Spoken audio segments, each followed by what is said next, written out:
2, offense and defense. Donovan McCoy, number 17, corner and safety. Steven Sims, number 8, receiver DB. DeAndre Thomas, number 6, wide receiver DB. Harris Coleman Bay, number 9, athlete. Craig Sims, number 46, running back. Marcus Cohn, number 29, receiver DB. Jamari Johnson, number 19, wide receiver safety. Chad Coleman, number 1, quarterback and outside linebacker. David Morgan, number 21, receiver and DB. George Davis, number 43, wide receiver and DB. Desmond Talley, number 25, receiver DB. Alonzo Torres, number 62, O-line D-line. Kenny Bird, number 52, guard D-end. Joshua Regnery, number 50, O-line D-line. Michael McDonald, number 22, fullback linebacker. Alexander Billings, number 85, wide receiver, DB. Damian Rushmore, number 75, D-line. Aiden Allen, number 11, outside linebacker, running back. Deshaun Wynn, number 7, edge, tight end. Jamal Martin, number 18, quarterback, safety. Matt Moore, number 31, receiver DB. Danny Curry, number 60, edge and guard. Jalen Smith, number 51, defensive end, guard. Thank you, seniors, and we wish you great success in your years to come. Let's meet our Raider Marching Band senior class of 2025. Amara Jackson, field commander. Angela Hudson, major right. Alex Metzendorf, trombone. Micah Beal, snare drum.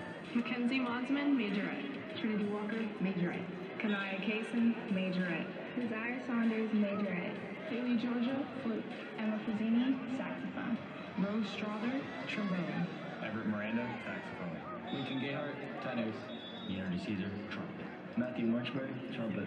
Kennedy Moorhead, flag line. Zoe DuPont, bass.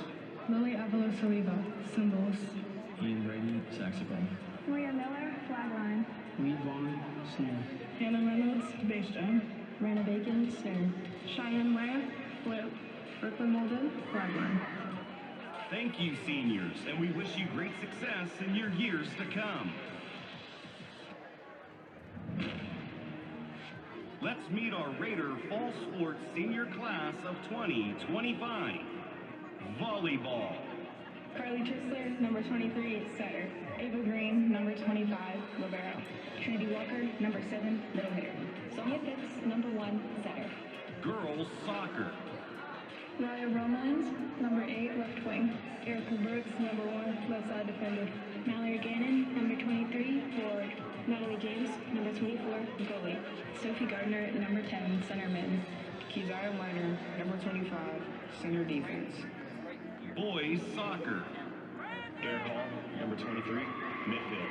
Everett Miranda, number 27, goalkeeper. Levi Flowers, number 2, defender. Kenyon Patterson, 12, defender. Sebastian O'Brien, number 6, attacker.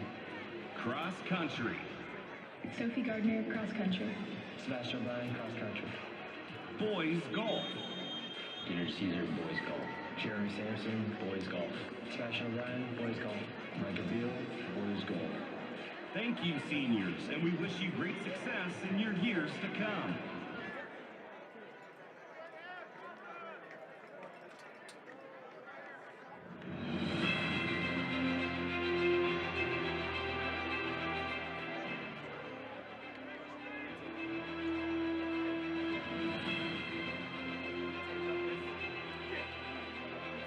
Mollenkopf Stadium. At this time, please direct your attention to our home sidelines, as the Warren City Schools Board of Education and the Warren G. Harding Athletic Department is proud to honor our cheer and football senior class of 2025. We begin with our senior twins, 3-year cheerleader Jalen and number 0, Raylan Adams. Escorted by her mother, Jasmine Adams, father, Nate Adams, grandpa and grandma, Johnny and Ophelia Harsh, and siblings, Jazlyn Adams, Nicholas Adams, and Jason Harsh. Next, Shayana King, a 4-year cheerleader, escorted by her mother, Ashley Kelbert, cousin Kimmy Watson, and sisters, Naya and Nasia King. Next, Sanaya Moore, a 4-year cheerleader, escorted by her mother, Rachel Moore, Aunt Tiffany Moore, sister Tyra Moore, and brother, Trey Moore. Next, Alexis Rogers. A 4-year cheerleader, escorted by her mother, Michelle Rogers, father, Daryl Rogers Sr., and brother, Daryl Rogers Jr. Next, Harmony Smith. A 3-year cheerleader, escorted by her mother, Raquel Smith, father, Bruce Smith, and aunt, Raina Tanner.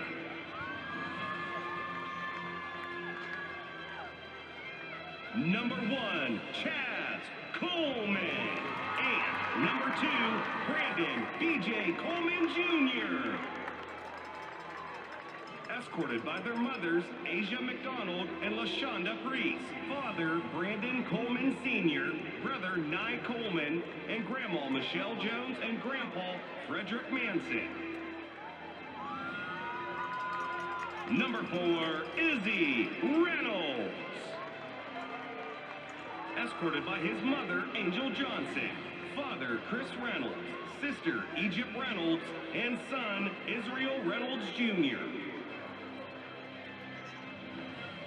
Next, number 6, DeAndre Thomas. Escorted by his mother, Adrienne Coleman, and sister, Adriana Thomas. Next, number 7, Deshaun Wynn. Escorted by his grandmothers, Lisa Spencer and Omega Elsie Wynn, cousin Brian Daniels, and brother Marcus Wynn. Next, number 8, Steven Sims. Escorted by his father, Alvin Sims, aunt, Tina Sims, sisters, Leorada Sims and Serena Butler. Number 9, Eris Coleman Bay. Escorted by his mother, Rain Coleman Bay, father, Eris Coleman Bay, and sister, Paris Coleman Bay. Number 11, Aiden Allen. Escorted by his mother, Tara Elkins, father, LeVar Allen Sr., brother, LeVar Allen Jr., and sister, Ashanti Allen. Next, number 17, Donovan Solero McCoy. Escorted by his mother, Amara Solero McCoy, fathers, Anthony McCoy, brother, Dominic Solero McCoy, and sister, Alexandria Solero McCoy. Number 18, Jamal Martin. Escorted by his mother, Ashley Martin, father, Jamal Martin Jr., brother, Maury Martin, and godsister, Kimora Watson. Number 19, Jamari Johnson. Escorted by his mother, Shayla Johnson, aunt, Erica Johnson, and sister, Aziana Williams.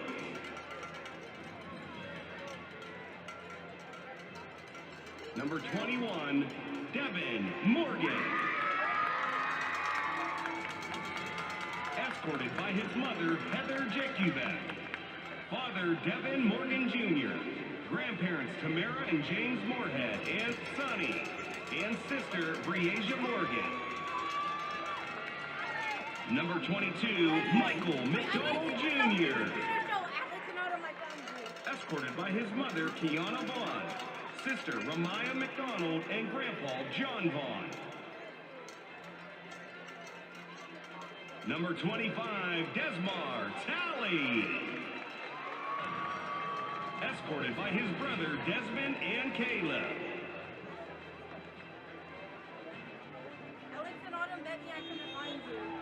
Number 29, Marcus Crum Jr. Escorted by mother, Brandy Crum, father, Marcus Crum Sr., and sister, Anaya and Sierra Crum. Number 31, Matt Mortimer. Escorted by his mother, Brittany Hurst, father, Matt Murdermer, sister, McKaylin Murdermer, and grandpa, Harrell Hurst. Number 43, Jarice Davis.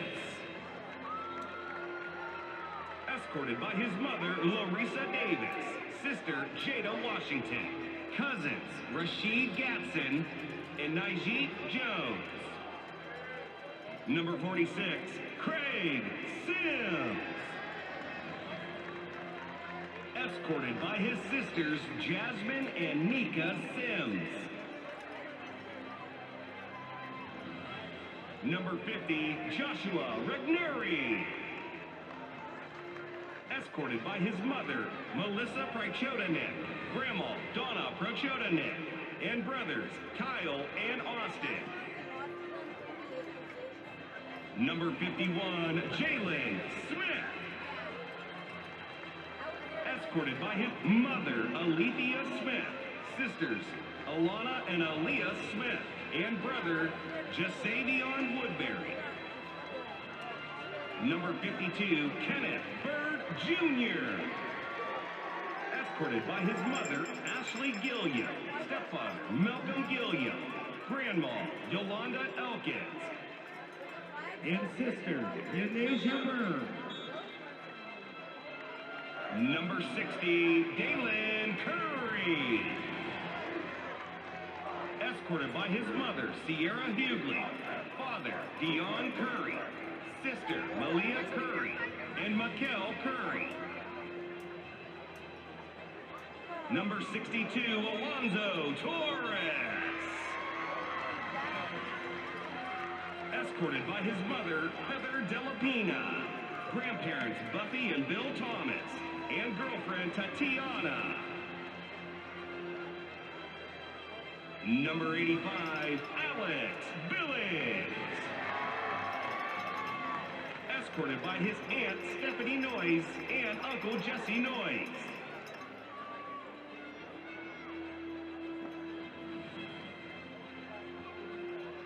Fans, please give a warm-hearted greater round of applause to our senior class of 2025. Thank you, football players and cheerleaders, and their families and friends. One more time, Mollenkopf, make some noise.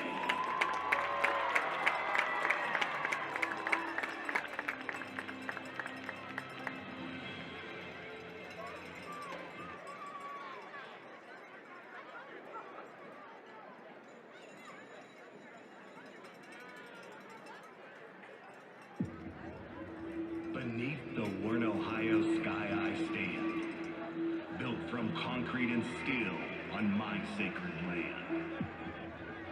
For over a century, legends started on my field.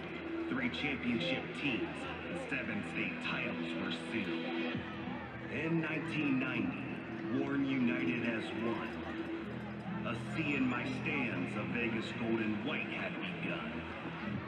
The Raiders stand ready, their hearts full of fights. Welcome to a Mollenkopf Stadium night. Hi, I'm Steve Shiro, Superintendent of the Warren City Schools. This is Chief Academic Officer Wendy Parcel. I'm Dante Capers, Associate Superintendent. I'm Reed Young, Vanguard at Warren High School. I'm head cheerleading coach Don Harper. I'm Athletic Director Rick Shepard. I'm Dr. Janice Ulysses, Head Principal and proud 1993 graduate of Warren G. Harding High School. I'm Jim Joseph, Campus Leader, McGuffey PK8. And this is Carrie Boyer, Jefferson PK8 Campus Leader. I'm Carly Folder, Campus Leader at Willard Pre-K. And I'm Alex Jordan, Campus Leader, Lincoln Pre-K. I'm Matt Richardson, Head Football Coach, Warren G. Harding High School. Welcome to Mollenkopf Stadium. Welcome to Mollenkopf Stadium. Welcome to Mollenkopf Stadium. Welcome to Mollenkopf Stadium. Welcome to Mollenkopf Stadium. Welcome to Mollenkopf Stadium, home of the Warren G. Harding Raiders and the musical pride of Warren, Ohio, the Warren G. Harding Raider Marching Band. On behalf of Warren City Schools Board of Education and the Warren G. Harding Athletic Departments, we welcome you to tonight's game. We would like to remind you of the following policies here at Mollenkopf Stadium. outside food and drinks are not permitted. A parent or legal guardian must accompany and supervise all K-8 students. To help with our efforts of safety first, we do not allow re-entry, keep aisleways clear, and no standing along railings. To protect our field for years to come, fans are not permitted on the field before, during, or after the game. Warren City Schools are alcohol, marijuana, vape, and smoke-free facilities. There is no smoking or alcohol permitted on school grounds. Thank you for your attention and enjoy your night here at Mollenkopf Stadium. Go Raiders. Go Raiders. Go Raiders. Go Raiders. Go Raiders.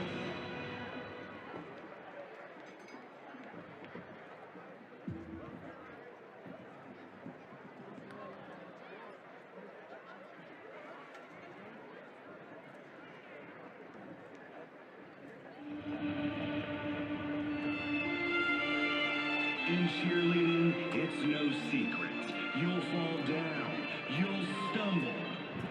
But you've poured your blood, sweat, and tears into perfecting your skills all summer, every camp, every week, getting back on your feet every time. It's game day. Time to bring the cheers. Time for our school spirit to shine.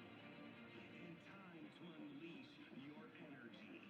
Your 2024 Raider Cheerleaders.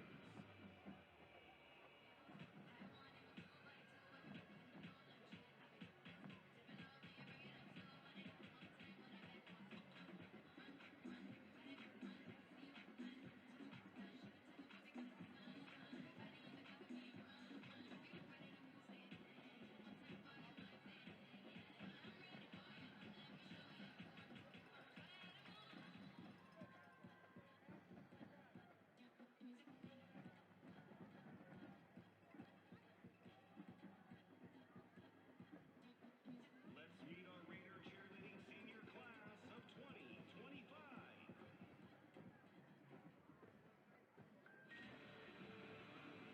Jalen Adams. Kanaya Kaysen Hill. Angela Hudson. Amari Jackson. Shayana King. Sanaya Moore. Alexis Rogers. Harmony Smith.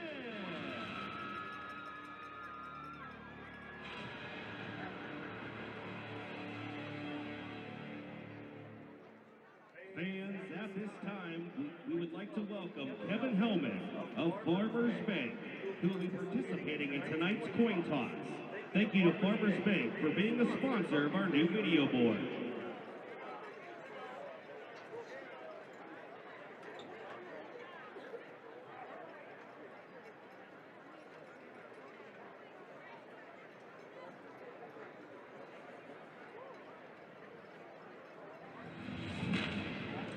Let's meet our 2024 Raider football coaching staff. Offense. Greg Lazari, offensive coordinator. Bob Tote, offensive line, tackles, and tight ends. Tamron Smith, running backs. Rick Radish, wide receivers. Jim Kagi, quarterbacks. Davion Smith, H-backs and tight ends. Now defensive and special teams coaches. Eric Ungaro, defensive coordinator. Anthony Elias, special teams coordinator, linebackers. Dominic Menendez, outside linebackers. Vince Peterson, defensive line. Elfie Birch, defensive backs, director of football operations. African Grant, defensive backs.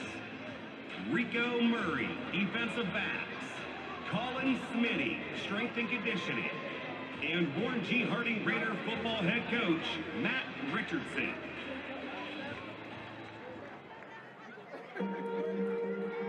For generations, this field, 3 championship high schools, have shaped boys into men, teaching them to hone their talents, believe in themselves, and reach their ultimate goal.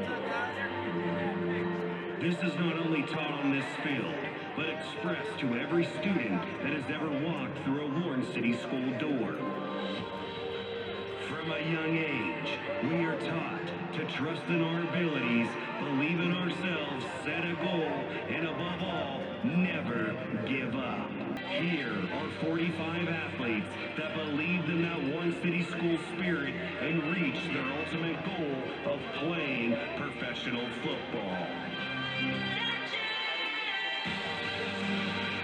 From the Warren G. Harding Panthers, Ted Radisovich, Joseph Carroll, Bill Collar, Tyrone Hicks, David Arnold, Travis Davis, Greg Zakharoff, and NFL Hall of Famer Paul Warfield.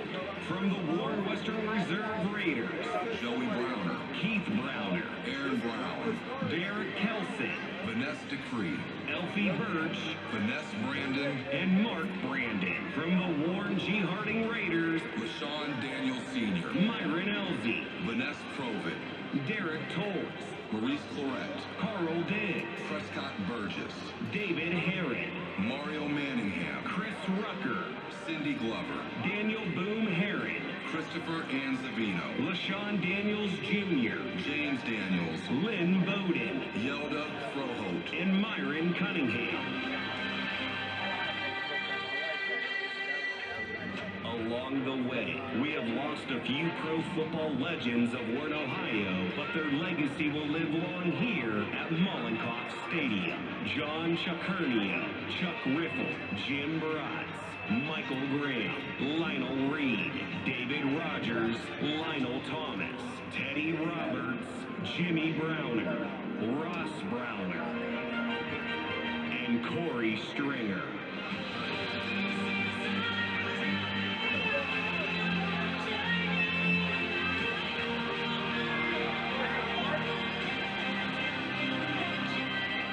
So to the next generation in Warren, it doesn't matter whether you're small, big, fast, strong, quick, or patient you are.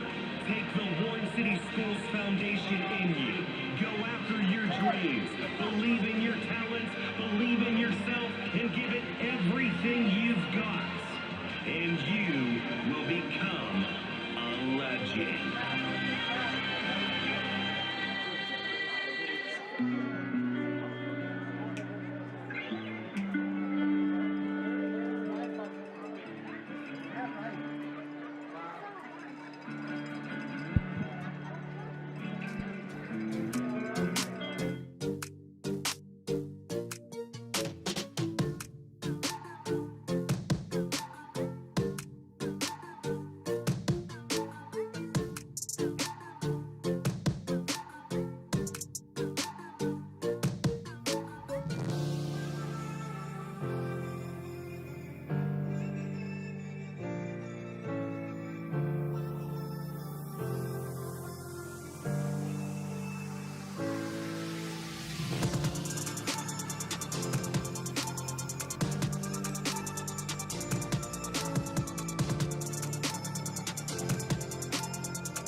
Ladies and gentlemen, we proudly present the gold standard of Northeast Ohio, the Warren G. Harding Raider Marching Band.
Now, ladies and gentlemen, will you please rise for the playing of our school alma mater, the Gold and White.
Tonight, the Warren G. Harding Band welcomes 8th grade band members from Jefferson, Lincoln, McGuffey, and Willard schools. These students have been working hard to participate alongside the high school band members throughout tonight's game.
Mr. Young and Miss Cerny, along with the entire Harding Band, would like to thank the middle school directors, Mr. Kiefer, Mrs. Torres-Feeney, Miss Ringgold, and Miss Mamage, for their work in preparing the 8th grade students for tonight's performance. Thank you, and we look forward to seeing you as part of the high school marching band next year.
Ladies and gentlemen, would you please rise for the playing of our national anthem, the Star-Spangled Banner. Gentlemen, please remove your hats.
Welcome, Raider Nation, to the beautiful Mollenkopf Stadium here. A wonderful, crisp fall evening, and yet another chapter in the storied rivalry between Warren G. Harding Raiders and the Massillon Tigers. I'm Fred Whitaker from WSCN, along with Eddie Colbert. Eddie, how are you today? Good, Fred. Hey, good to see you tonight. Obviously, usually the sidekick, Tom Bird, yes. The fabulous T-Bird. The fabulous. Unfortunately, couldn't be here tonight. He was attending some family obligations. But hey, listen, Fred, this is Massillon Harding Week. This is it. It doesn't get any better than this. You know, you've got two of the most storied programs in the state of Ohio going at it right now. I mean, it literally, I really hope, you know, these guys down on the field right now understand they will be talking about this game for the rest of their lives. This is Massillon Harding. Doesn't get any better than this. You look across these stands, you see how well Massillon travels. Obviously a big matchup for the Harding Raiders tonight, coming in with 2 losses. Massillon coming in with 2 losses. Everybody looking forward to the playoffs. But tonight it's all about Mollenkopf Stadium. Massillon versus Harding, right here, 860 Elm Road, Mollenkopf Stadium. Let's get it on. Let's get it on. You can hear the strains of Time to Play the Game in the background as here we go, Harding lining up for the kickoff to set it down to the Massillon Tigers, ready to return. As I said, both teams 6-2, and here we go. Little pooch kick here, taken by Massillon. Got a little lane to the outside there and returns it to about the 40-yard line. So technique we've seen all year. Gigi, as I call him, coached him in Little League Baseball for his whole life, lives down the street from me. Great kid. Jerron, as he goes by now. But technique that we've seen all year by the special teams of the Warren Harding Raiders, trying to keep the ball away from those skilled positions back there, taking their opportunity to see if those up guys, if they're ready for it. They've had a couple opportunities to be able to recover fumbles, act as a turnover, be able to get themselves in good position. That time, Massillon was ready for it. It's going to start them in good position on the 40-yard line. So here we go. We got Massillon lined up here. A little eager on the defensive side. Looks like the start. Free 5 yards from the Warren Harding Raiders to start. You know, obviously, this is a tough game. Massillon, always a tough opponent for the Raiders here. Want to really stop. We want to really control those pre-snap penalties. Those are self-inflicted wounds. They're going to set Massillon up in a great position here with a 1st and 5. Playbook's wide open. Jalen Slaughter takes it. Kicks out in a drop ball there. So that was a drop by Ricardo Wells, wide receiver. And that's, once again, a mistake by them as well. So we've had 2 mistakes early on, one by each team. Yeah, a little early jitters. Everybody knows that the eyes are on this game right now. You know, especially some of these the old timers here. You know, they really remember how great this rivalry was of Massillon and Harding. Everybody wants to showcase here at Mollenkopf Stadium. Little screen pass, I believe. Get on it. I believe that was a forward pass. Yes, they're calling it incomplete now. I don't know where that receiver was going to go anyway, Eddie, because it looked like they had it pretty well covered. Yeah, but as you see, number 1 for Massillon, their quarterback Tolles there, they know about number 1 on our side. Defensive end, send him from each side, from the near side and the high side. He's got the ability to be able to put quick pressure on the quarterback. You see those quick passes that they're trying to get there because they know that pressure is coming. Both times receivers weren't able to react. Slaughter dropping back. He's got a long bomb. He's got somebody open. And a wonderful pass down the center. Collected. And a quick start by the Massillon Tigers here. Braylon Tolles, wide receiver, snagging that ball. Just found a nice open space there in the middle, Eddie. Yeah, my mistake. Tolles was a wide receiver. Slaughter being the quarterback. Right there, you see we've got that 2 deep cover 2, just able to split the 2 safeties right there. Tolles able to use that speed, split the 2 safeties in that cover 2 right there. Raiders defense not able to react early here in the first quarter, in the first minute. That's the kind of speed you're going to face here against Massillon. You got to be ready. You've got to almost play mistake-free football, Eddie, to really get this, to keep this contest a battle. No, absolutely, and as the extra kick goes through, going to put Massillon up 7-0 early here in the first quarter. You see how Massillon started off with those short passes, kind of really bringing the defense in, throwing those passes behind the line of scrimmage, weren't able to complete them, but they're trying to set up those safeties, making their first steps forward, using their speed to get down the field, get behind the safeties by stretching the defense right there for a quick score. Look. You know, I talk about it all the time. You know, you come in with a plan, and then you get punched in the mouth. And you got to come back. The question is how do you react to right. it? You know, it's not about your how you fall. It's about how you respond to it. Raiders knew it wasn't going to be an easy task here. Massillon comes out, does what they do. They are still Massillon. Scores quick on a deep pass. Was able to split those safeties there. But we got some players for ourselves. We got some athletes on our own end. Absolutely. We have a couple back here ready to receive as we have kicking off Nolan Hendricks here for the Tigers. We'll have to see, Eddie, how the Raiders can bounce back. They have a chance to answer. They're just going to have to execute throughout the entire game.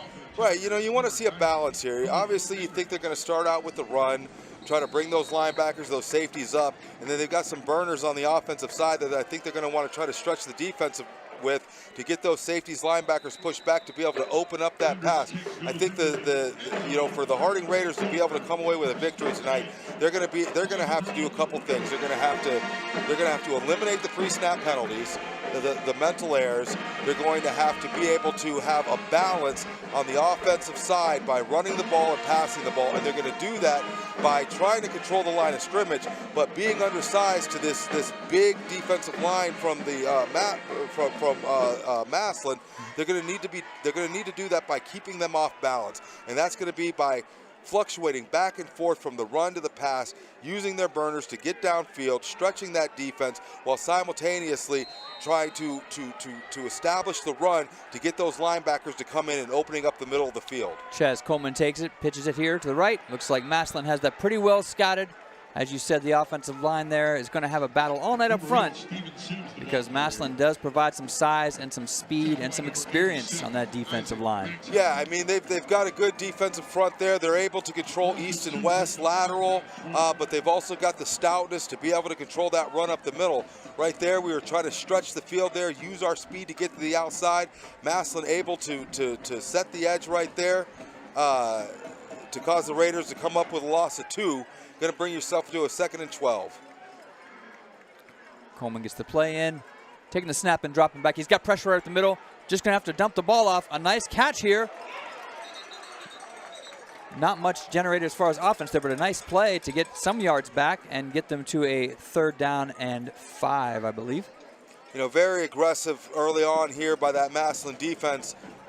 look for that Harding offense to use some play action in order to kind of stabilize that defense. That play action is going to be able to freeze those linebackers. You know, they ran that screen to the outside. Look for some screens to the middle there.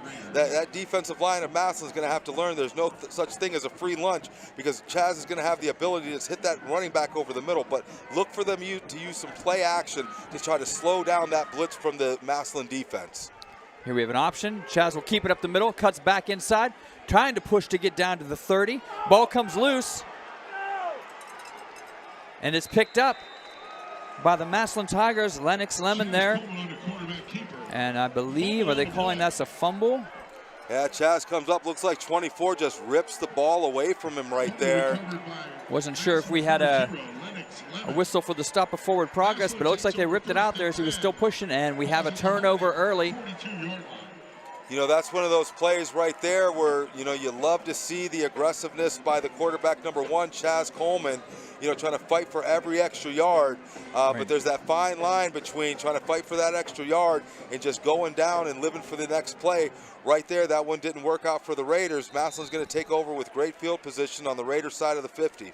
So Massillon now takes over. He was fighting for that last yard, trying to get that first, but here we go. Slaughter is taking the option all the way to the left, cuts inside. He's got some speed, cuts back inside, and now heading towards the goal line, and he will slide down at the 15. Some very strong wheels here on this young man. Yeah, number 2 kind of faked everybody out there and ended up taking it to the high side around the left end. Just uses athleticism and speed. Once again, we talk about knowing when to hold them, knowing when to fold them. At that point, when he saw that hit coming up, slid down, knew that he got where he needed to be inside the red zone, going to set Massillon's offense up for a great opportunity. 1st and 10 here from the 16-yard line. This time he hands it off up the middle. This is number 21, Jameer Gamble. Number 21, Jameer Gamble, the ball carrier. Jameer Gamble, good-sized running back, 5'10", listed at 190. You see as he comes through the hole there, able to keep that low center of gravity. But a name we've been calling all year now, junior, number 20, Raytwan Hill with the tackle, one of the leading state tacklers. Looks like they went right up the middle again here, Eddie.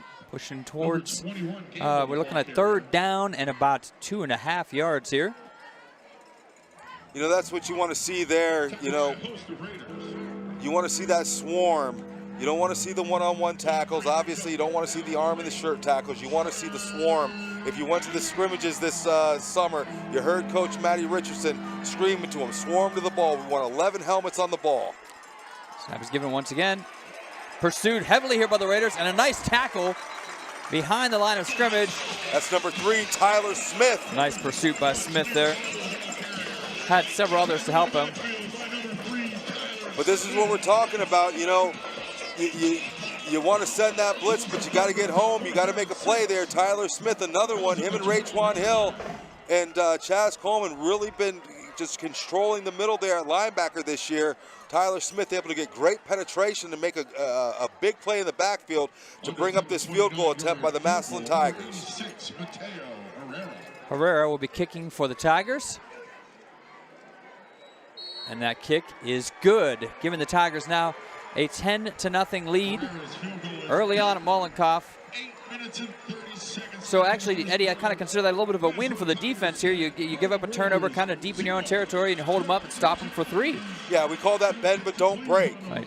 You know, this whole year, you know, Harding coming in here, only 2 losses to Ursuline and McKinley. McKinley a 6-point loss.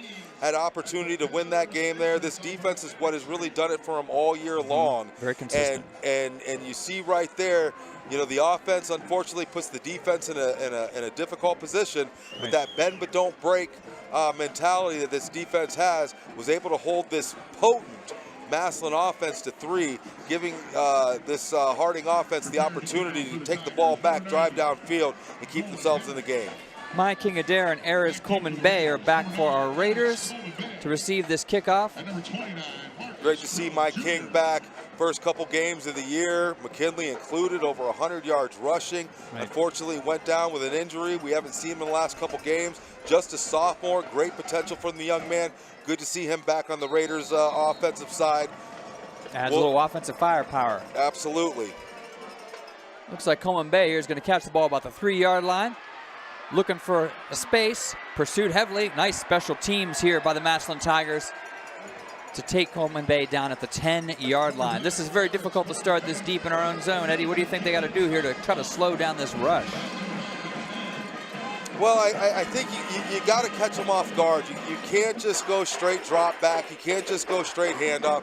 They're going to have to do some play action. They're going to have to do some things to freeze those linebackers. Right. They're going to have to do some things to freeze those linemen, do some middle screens. They're going to have to do some play action. They've got to be able to take advantage of the aggressiveness of the Massillon defensive front, and I think that's probably about a front 6. They've got to isolate them, and they're going to do that by play action. B.J. Coleman here gets the ball and is immediately tackled about 2 or 3 yards, actually 5 yards behind the line of scrimmage, excuse me. Very deep pressure there, very quick penetration by the defensive line. Yeah, this offensive line, this defensive line, no question. I mean, they're aggressive. They're going to get through, and you got to take advantage of that aggressiveness. And that's where you do those middle screens. Let them realize there's no such thing as a free lunch. They start coming through. You hit that middle screen over the top of the running back. Nobody's home. You hit it for the 10, 15-yard gain. But it's play action. Play action is what's going to freeze this defense. Harding out of a big set here. Getting a little push up front, but not very much. It's going to set him here with a 3rd down and long. Very difficult. Not a lot of plays for 3rd and 14, especially against a defense that's this fast.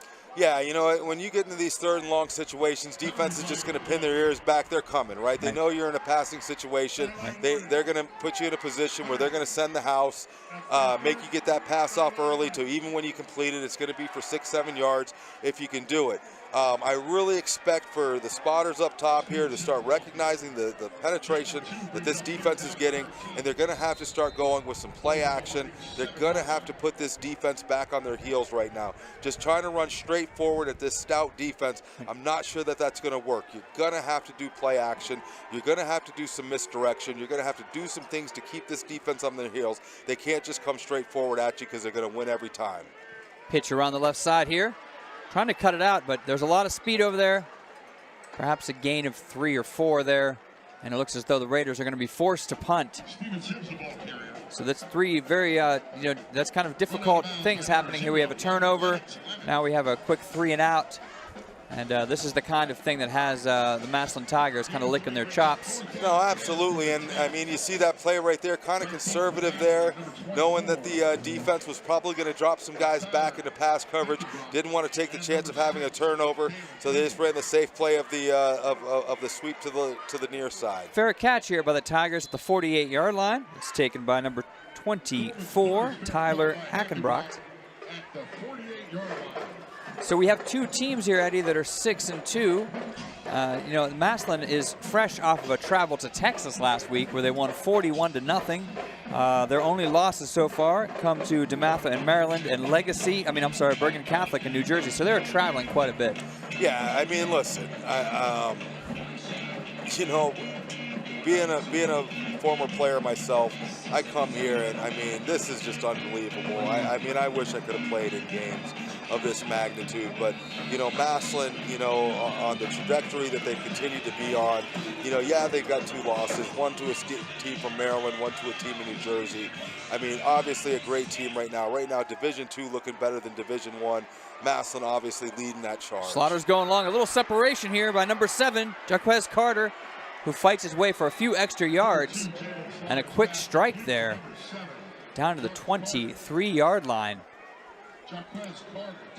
Just had enough time to make the move there, slide a little bit to his right, make a great completion. Yeah, Chaz came from the near side there, able to use that spin move to get around his that offensive tackle there, able to apply pressure, maybe making the quarterback get that ball off a little quicker, but able to use his strong arm to find the receiver down the middle for a wide open 1st down. This play is blown dead. Looks as though it was an incomplete pass. It was a very quick 1st down play there. I'm noticing we got some new graphics down here, Eddie. Have you noticed some new graphics happening down here? We actually have linked the scoreboard. This is some exciting WSCN Inside Baseball. We got the play clock now. Let me tell you quickly as Massillon lines up, as we say every week, what a pleasure to be able to broadcast for this WSCN crew. We're glad to bring it to you. Here's a nice quick pass. They got about 6 or 7 yards there. Should set them up for a rather manageable 3rd down. I think that's a smart play. Just try to get half the yards, get this to a manageable 3rd if you're Massillon, see what you can do. Yeah, that's what happens. You get to these 3rd and 5, 3rd and manageables. We talked about the Raiders being on that 3rd and 14, 3rd and 15. Not a lot of plays, in the playbook for that. But when you get these 3rd and manageables and you're confident, this is probably this is 2-down territory for them. You're probably quite right. Slaughter rolling out here. He's getting some pressure. He does have a receiver wide open in the corner, but he just overshot him by about 2 yards there. He had his man, number 80. That's Deontay Malone. As we talked about, the possibility of 3rd and 5 deep in Raider territory, possibly being I can't tell. 2-down territory. It looks as though they may be. Looks like they're gonna keep the offense on the field here. They're confident that even if they can't pick up this 1st down, they're confident that defense is going to be able to hold them and keep that field position on the Raider side of the 50. Okay, we have a Raider coming over here late. Big play for the Raiders defense. 4th down and 5. Looks like they're having the officials want to reset the play clock. Yeah, giving them one more play clock here. All right. It's a big play, 4th and 5 for this Raider defense. Quick drop. Across the middle, going into the end zone and overthrew number 11, Ricardo Wells. Great stop by the Raiders defense there to get the ball back and give us a chance to try to put some points on the board. All year, Coach Richardson has been confident in keeping his corners out there on an island on that man-to-man defense. That time, Donovan McCoy defending that post pattern. Strong pass over the middle, just right over the outstretched hands of the receiver. That's going to give the Raiders offense a lot of confidence here as they were able to hold. I almost feel like Solero McCoy forced him to cut his route a little short, and maybe that's why the ball was long. He actually played pretty good defense there, cutting him and forcing him back inside to have that overthrow. No, absolutely. Those corners are always, if they're honest, they're going to thank that defensive line. The longer they got to try to maintain coverage, the harder it becomes for them. The more pressure that defensive line puts on, the easier it is for the corners. Coleman takes the snap, fakes the handoff, is looking for a space. Generate a little bit of offense here on 1st down. Takes it down to the 21. I like what I kind of saw there. Raiders are known for that jet sweep there. They faked that jet sweep, kind of a play action there. Chaz was able to pull it back. 4-yard gain. Look, 4 yards a shot is football, right? Yep. You give me 4 yards of play, I got a 1st down. I'm going to get 12, 15 yards. 12, 15 yards of play, and I'm going to score. I'll take 4 yards of play every time. You're going to win a lot of games with 4 yards of play. You like to see the big plays, but at the end of the day, I think that's what you have to do to a team like Massillon. You got to keep them on their heels, and you do it with the play actions. You do it by keeping this defense on their heels. Massillon stacks 8 in the box here. A screen play out. Well, a great cutback there, however. A wonderful tackle made for Massillon by, I believe it's number 27. That's Trayon Williams, pardon me. Yeah, listen, you got to run the plays that you run. You got to get listen, it's not about the play, it's about the player. Marcus Crum, one of the guys that Chaz Coleman's been looking at all year. He's got some speed. He's able to make a guy able to make a guy miss and get upfield. But with as fast as this Massillon Tiger defense is coming, I think you just got to keep them off balance, and you do that with the play actions. You do that by just mixing things up here. You're just not going to be able to run straight forward at this stout defense. Coleman looking down the sideline here and just out of the outstretched arms here. Coleman's pass intended for number 9, That was Coleman Bay going across the middle, just a little high. A nice quick drop back and made a quick decision there, just slightly off the mark. He made a decision quick, got the ball out. He knew there was pressure that's always coming there, but that's another thing that I think that the Raiders could take advantage of. Listen, Chaz Coleman is a D1 prospect right now. Use his size, use his speed. Don't drop him straight back. Get him on the perimeter. Let him. High snap here. Coleman boots this the 50. Cut back inside, and a nice hit there at the 40 where he will be dropped. I think that was number 15. That was Amir Man Cobb. coming down there and making the great open field tackle there. Solid tackle at the 40. Yeah, this is difficult because it's been, the entire game so far has been played on this side of the field. And so you really have to try to get another defensive stop, generate a little offense, and try to make this more of a middle of the field game. I mean, you got to play to your strengths. Yeah. You know what I mean? And you talked about, you know, Chaz is an athlete, an amazing athlete. And so dropping him straight back, I don't know that that works in this game. You really want to start getting him out on the perimeter, having him pressure that line of scrimmage, making the defense make a decision. Are we going to come up on Chaz because we know he can run? Or are we going to drop back to pass? And then Chaz can make the decision. Quick screen out here. Number 7. Jaquez Carter. Ball came out. They're going to call him down. That's Raider ball. Raider ball. That's Raider ball. Turnover is what you need here, Eddie, to really generate a chance to answer back. Let's see who made that play. He's fighting for extra yards, as you said earlier. Once again, you see a host of Raiders just swarming on the ball there. Able to give this offense an excellent opportunity here. It looks like we may have a Massillon Tiger down on the far sideline here. I'm not sure if it was the young man who fumbled the ball or not. We'll keep an eye on that situation. But yeah, as we were saying, I mean, listen, Raider program last year made the playoffs. I believe they made the playoffs maybe with 4 wins. Won a couple games in the playoffs. I think they were better than what their regular season record showed. In fact, I think, you know, they were able to, they lost to St. V's in the regular season, able to come back and beat them in the playoffs. I think, you know, more legitimately last year, the Raiders could have easily been a 7-3 team. Lost a couple close games. Lost a couple close games. Right. But, you know, listen, look, Massillon's Massillon. I mean, great team. And I want to give a shout out to their fans. I mean, I was over at BV before the game, went over there, and I wanted to kind of jab them. You know, they travel well. You know, they support their team. They've done well. This is where we're trying to get to. And we're not going to just win this game by simply just playing, you know, the X's and O's. We're going to have to do some special things tonight. Those turnovers is what lead to those special things. Quick screen out here to the right. It's taken down the sideline. Great speed here by number 8, Steven Sims, excuse me. Steven Sims, both sides of the ball, wide receiver, came in. Right. When he transferred over here to Harding, you know, he's a commit to YSU. I think they were really looking at him to solidify that defensive backfield, but he's also, not only has he been a threat from the wide receiver position, but Coach Matty Richardson has no problem with lining him up in the backfield, right, using that speed and elusiveness to be able to move this offense forward. Lightning speed displayed on that play. Raiders turn 1st and 10 again. A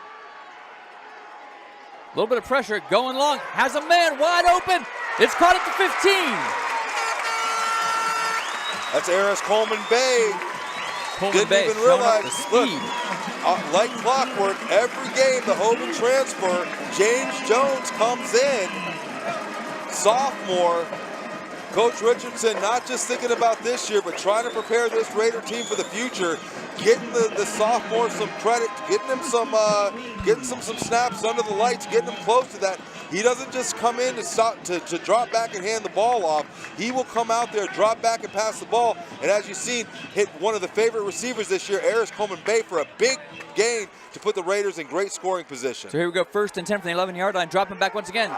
Just a little short-armed that, had to do that, Eddie, because the pressure was right on him. Jones didn't have much time to think there. Yeah, once again, we talked about great pressure coming up the middle by that Massillon defense. Really would like to see them kind of sneak that running back right up the middle there. One of those quick little pop passes. Let Mike King, let Coleman, let one of those running backs just use their speed and elusiveness to take that short little 5-yard pop pass, get upfield for some positive yards.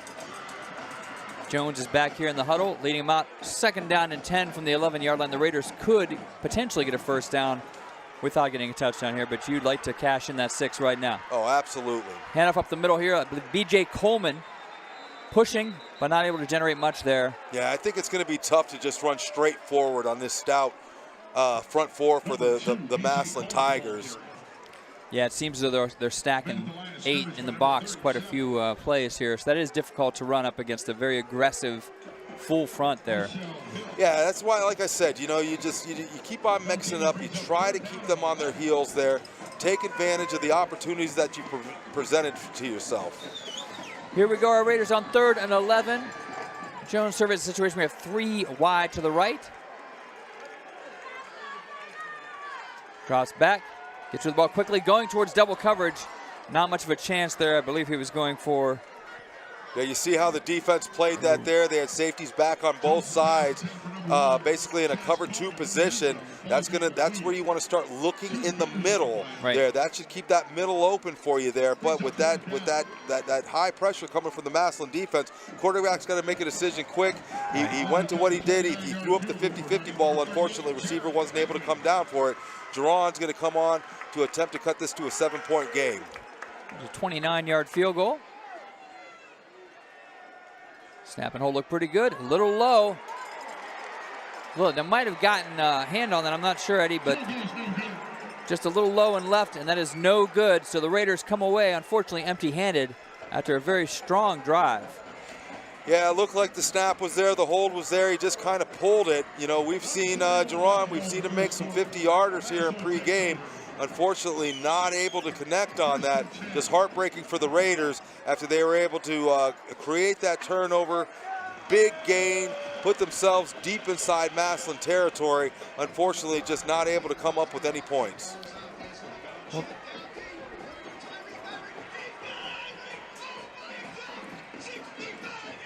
We're going to get a quick shot here from our senior, Derek Hall, showing us the beautiful moon above Mollenkopf Stadium. Great night for football here. At least they did switch the field. Massillon will take over. Hand off up the middle. He has a blocker up front. Churnin, able to get about 8 yards there on the first play. That's right, number 32, Peyton Mitchell.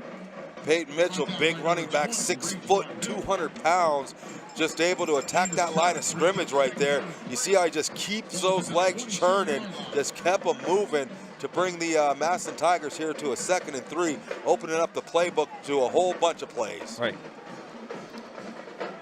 The snap once again, blockers up front, 45. A nice run there by Mike Wright Jr. Number 45, Mike Wright Jr., the ball carrier. Mike Wright Jr., been watching him for some years now. I mean, I remember him when he was in 8th grade and he came up here to Mollenkopf Stadium, probably, 5'4", 5'6", probably weighing about 210 pounds, like a little bowling ball, probably ran about a 4.6 then. Just speed, low center of gravity, just difficult to take down. 1st and 10. Tigers going to continue with the run game. What a great hit in the backfield.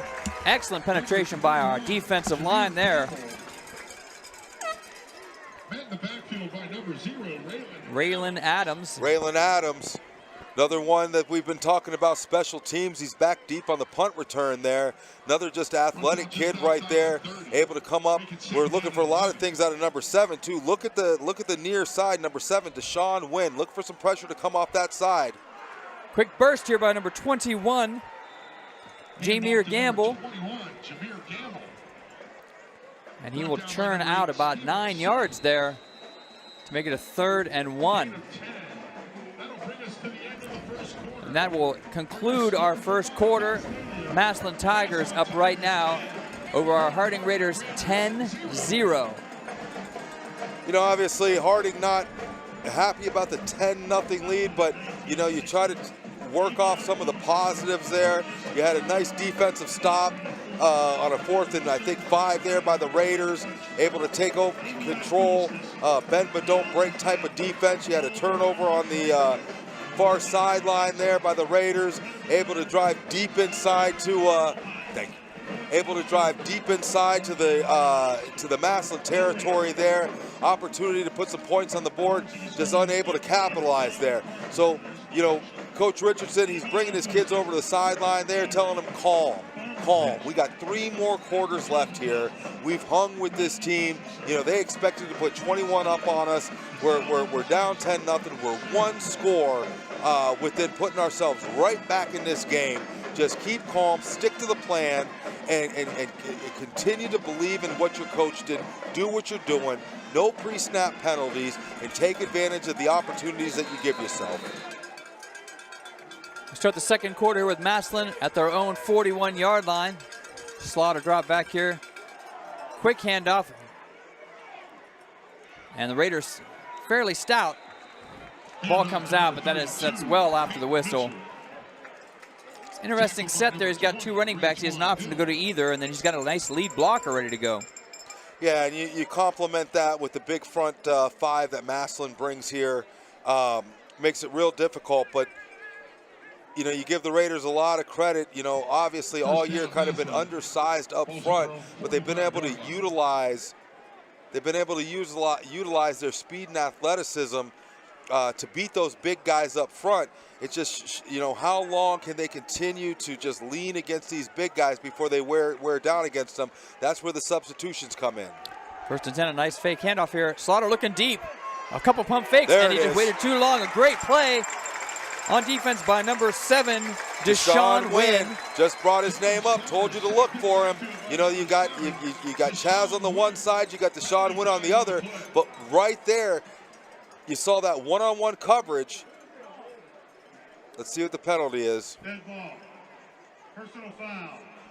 Number 3 on the defense. Calling a personal foul here against Tyler Smith of the Raiders.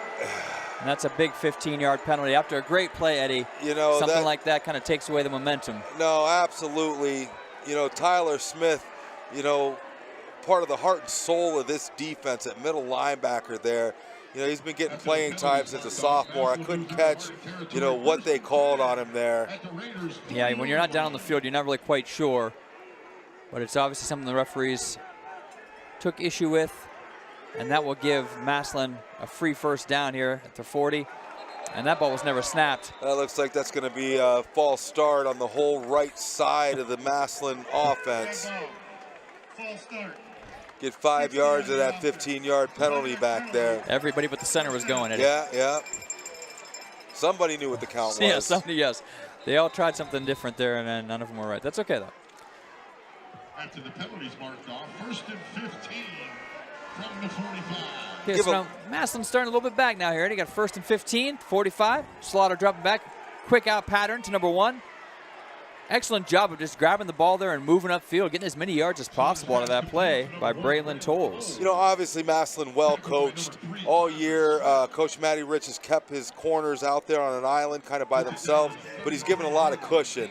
They know that pressure is going to come from number 7 and number 1 on both ends, so they got to get that ball out quick. And it makes a lot of sense when the corners are given such cushion there.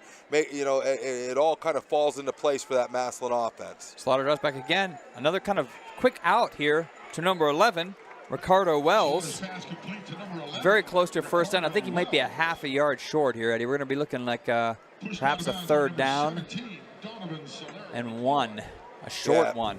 Ball's at the 31-yard line. 3rd and 1 right here. Great opportunity for that Massillon offense right here.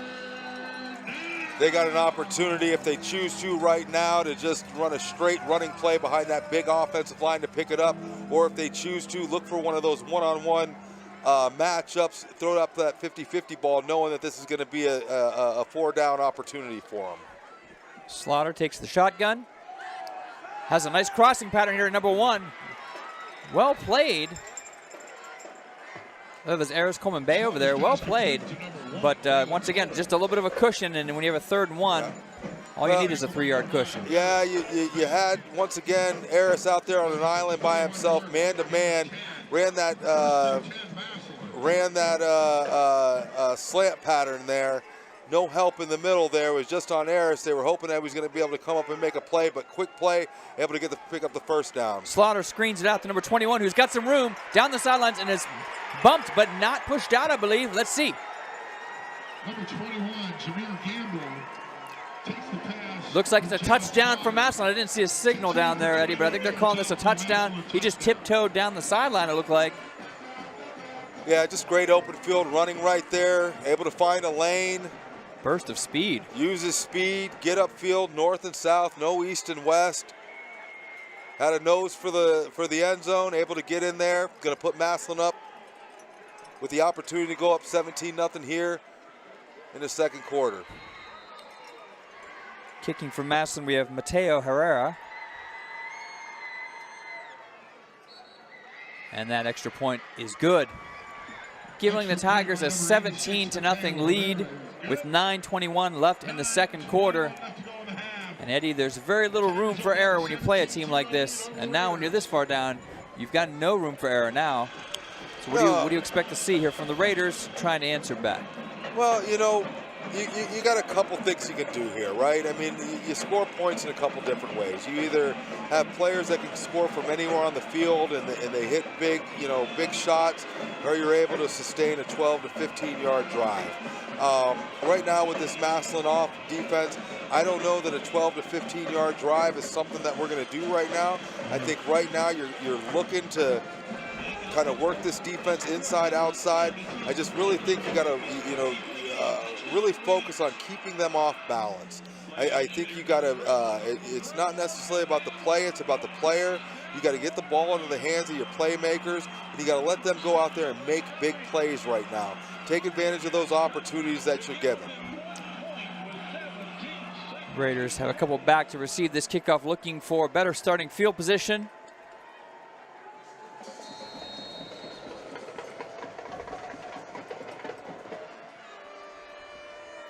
Taken at the 7-yard line. Crosses the 20 and is met by a couple of different Tigers. This Raider drive will start at the 21 after Eris Coleman Bay, who we've called quite a bit tonight, with the return there. Yeah, Eris has been a big part of this team all year on the offensive side and the defensive side. Been one of Chaz Coleman's favorite targets to hit on in the passing game, but also been able to take a couple of those jet sweeps and use that amazing speed that he has to get north and south into the end zone. But also he's a stalwart back there in the defensive secondary. But I can't say enough about Eris. Eris not only just a star on the field, a star in the classroom. Yep. Brown University commit. Wish him the best of luck as he finishes out his senior year. Absolutely. Jones is back in here. Nice handoff. About 3 or 4 yards there on the right-hand side. Looks like somebody lost a helmet there. Handoff to number 2, B.J. Coleman. B.J. Coleman Tackled by number 3, Vito. getting the call there again. Gain of 3 brings up second down at 7. Balls at Harding's 24-yard line. Looks like Coleman's coming back in here. Yeah, I really want to see Chaz is in the game now. Really want to see him use that athleticism. Get him out on the perimeter. Old school football. Let's see some bootlegs. Let's see those fakes. Let's see him get out on the perimeter and really pressure the defense. Even the threat there of him kind of opens that up a little bit as they're still watching to see a nice fake there. Yeah, people forget he's 6'5", but just, unbelievable footwork for a young man of that size. Still trying to, grow into his body. 6'5", but the footwork, the spin moves, the jump cuts. He just has a great opportunity to be able to make some plays out there. Really like to see him just get him out in space and just let him be him. Let him be an athlete. Let him make somebody miss. Use that speed. Use that athleticism to advance the ball. 3rd and 3, and he will try here to churn up the middle 4. He's pushing. He's very close to that first down. And maybe that last second surge might have gotten it, Eddie. Yep, there goes the flag. Chaz Coleman on the quarterback keeper. Penalty flag on the play. See who they call this on there. With that 6'5" frame, always falling forward, he can get you that extra 2-3 yards. Unfortunately, might have been a little bit of extracurricular. Chaz ends up with his helmet off. We'll see what this. Dead ball. Personal foul. Number 9 on the offense. 15-yard penalty from the end of the run. The play, however, results in a first down. All right, so you still get the first down. That's going to be after the play. Eris Coleman Bay called on the little extracurricular activity there, but it's still going to result in a first down. It's going to move it back. Raiders got to stay out of their own way and that kind of thing, though. You got 2 steps forward, then you take 3 steps back. You get the first down, but now you're heading back towards your own end here. Absolutely. And against a team like Massillon, those are the mistakes that those are those self-inflicted wounds. Right. All right, 1st and 10. Coleman will take the snap. And handoff again here to Coleman, and pursued very well by this Massillon Tiger front. That was B.J. Coleman there with the carry. Yeah, just not a lot of success with just that straightforward running. I still think you've got to do some things to try to keep this defense off balance.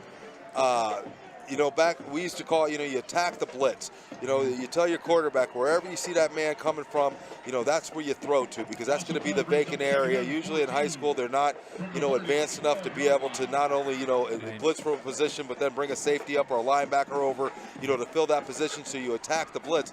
But you try to take advantage of their advantages. Absolutely. Coleman rolls here to his left. He's got a man out there on the flat. Yeah. Pushed out of bounds, but a nice gain there on 2nd and 14.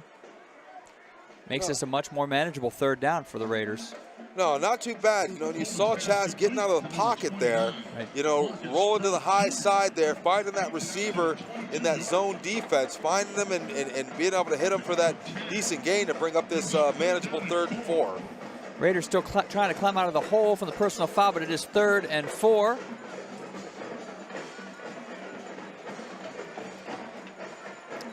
We got 2 wide receivers here to the close side of the field. Coleman drops back, looking for someone. Nice moves. He's heavily pursued here, though. Yeah. And you can't escape all those Tigers down there, Eddie. Yeah, it looked like they had 7 in the box there. I mean, once again, you know, simple 3-step drop. You know, Chaz, I give him this credit. He dropped back. He was going through his progressions there. Give Massillon credit. Those corners were able to stick on those receivers. But once again, this is where you'd really like to see him get out on the perimeter. And yes, viewers who have not watched many of our games yet, your eyes do not deceive you. You have Chaz Coleman dropping back here because he also punts the ball for our Raiders. No, a great opportunity here too. You know, the punt team retreats too quick. He's got the opportunity to tuck the ball, get upfield. Pretty booming punt down here. No fair catch call. Dangerous play, but a nice move and a missed tackle. Cuts it inside into the 45. Number 24, Tyler Hackenbrock. Give him a lot of credit. Looks like that was, once again, that was Amir Cobb, Amir man Cobb on the tackle there. A lot of credit there. That could have been disastrous for Massillon, but very confident back there in the punt game, able to put Massillon in pretty decent field position here near the 50-yard line. So with 5:54 left in the half, Massillon will be looking to try to add more points to the board, put a little space, and feel pretty confident going into the lockers here. Slaughter with 2 men in the backfield. Now we have in motion. Following the blockers on the right side. And pretty good pursuit there by the Raiders. He got a few yards, but then was shut down once he got to the 2nd level. Yeah, good push by the line of scrimmage there. A lot of patience by the running back. I think that was number 21. Gamble. Jameer Gamble. Yep. They're able to show some patience in the backfield there, just following those blockers as they surge forward for a nice gain of 5.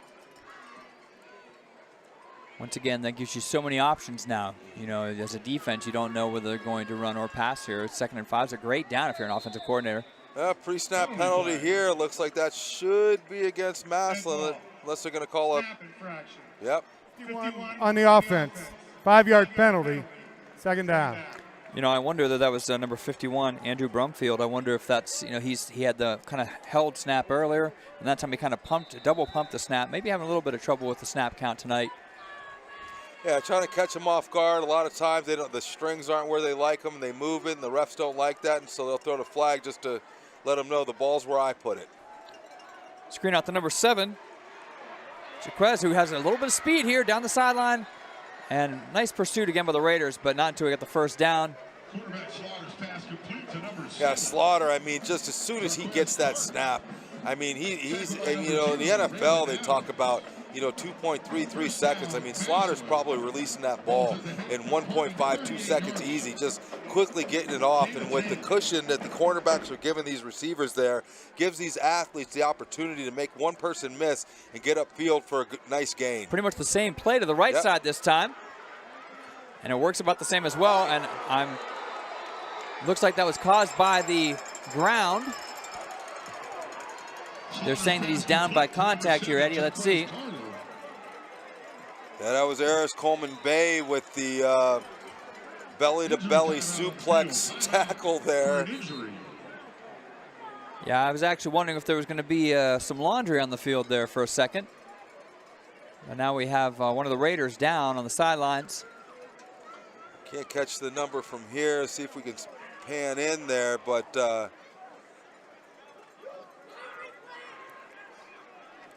showing some of the fans here at Mollenkopf Stadium. Yeah, absolutely. I mean, packed house tonight, you know, on the east and west side of the stadium here. I think even the Massillon fans wanted to come in. New scoreboard, new wellness center. Boy, that's beautiful. Just, you know, just an unbelievable opportunity. New band shelter. Just an unbelievable opportunity for both teams, but specifically the kids of Warren Harding, Warren City Schools. Just thank you, you know, to the school board, the administration for everything they've done just to create a top-notch facility for these athletes to be able to come to and compete on and compete in.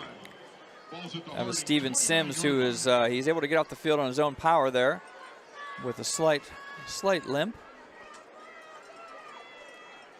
We got 4:20, great field position here. Massillon, Harding, both, all 3 timeouts. And a 2nd and 1. Get a little bit of motion, and once again. Looks like that was at 52, Kenny Bird, or was that 62? 52 on the defense. 5-yard penalty. Free first down. First down. Provided by encroachment. Pre-snap penalties. Pre-snap penalties, self-inflicted wounds. Those are going to kill you every time. Put Massillon, give Massillon that free first down here, deep inside the Warren Harding territory. There's a handoff to the right side. 21 cuts back inside. A great move.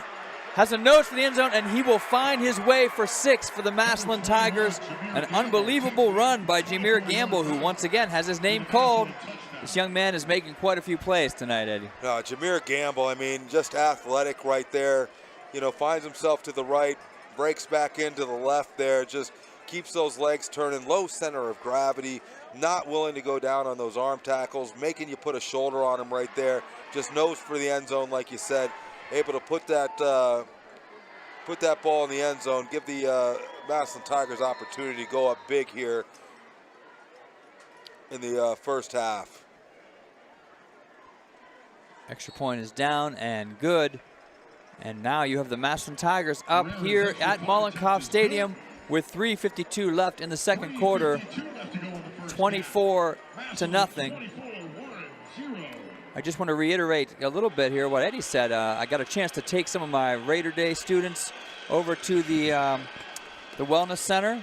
We've been touring many of the students over there, letting them see what kind of facilities they have at their fingertips now.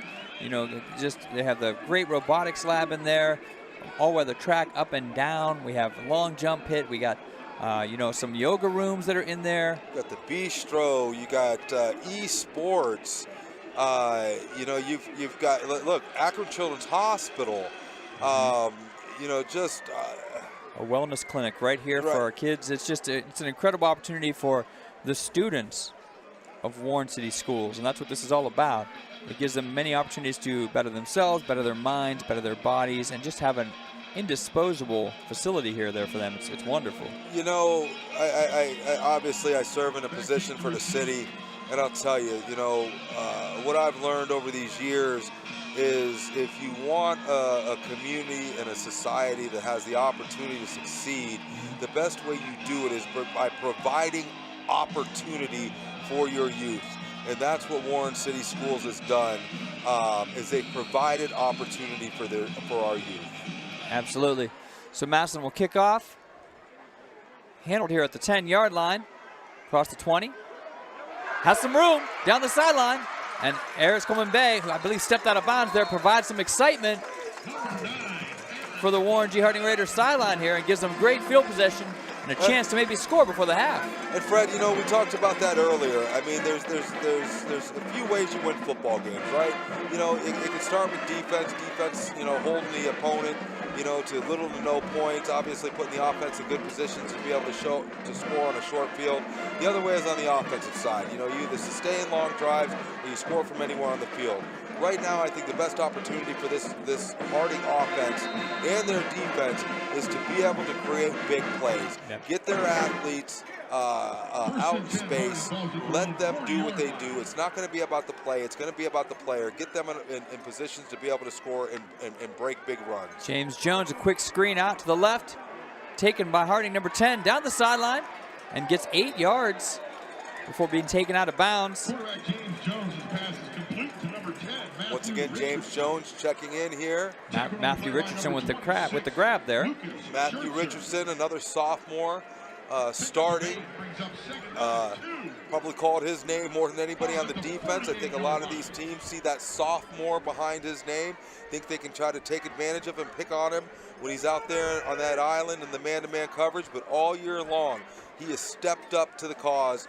He has really proven himself out there as just a shutdown cornerback.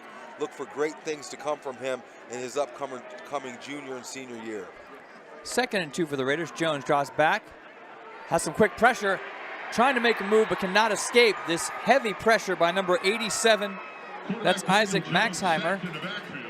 And with a name like Maxheimer, you got to try to get a sack, don't you? Right. I mean, it's like that movie from the late '90s. I grew up on the program. I mean, that's a linebacker. That's a football name. If you've never heard one. That's a football name right there. But, you know, give a lot of credit to that Massillon defense. Had everything locked down from short to midstream. Had the safety back deeper than the deepest receiver. Good decision by the quarterback there to just take the ball, tuck it, and live for another play. Unfortunately, a familiar refrain here. We have a 3rd and long for the Raiders, dropping back. Some nice crossover action here. A good screen pass, but once again, heavily pursued. You did not have that defense fooled, and they were just ready for that play, it seemed, Eddie. They sniffed that out pretty quickly. No, absolutely. I mean, we've had some success with those quick screens through the year, but, you know, being in this is week 9 here, obviously films get shared. They know what we like to do there. We know kind of what some of our bread and butter is, kind of just waiting for some of those long screens to develop there. Without the deep threat, without stretching the defense, without getting those corners, without getting those safeties pushed back, that brings everybody up. And those screens, I mean, when he tried to cut back in, you had corners, linebackers, and safeties just waiting and just to deliver the big hit there. You know, 24-0. You know, you hope to be able to run a little more clock out here. Keep Massillon out of the end zone. Go into the locker room, you know, with the score as it is right now, and kind of make some adjustments there. But I still think it comes down to, you know, trying to exploit the strengths of the Massillon defense. Exploit that aggressiveness. Exploit their surge up the field.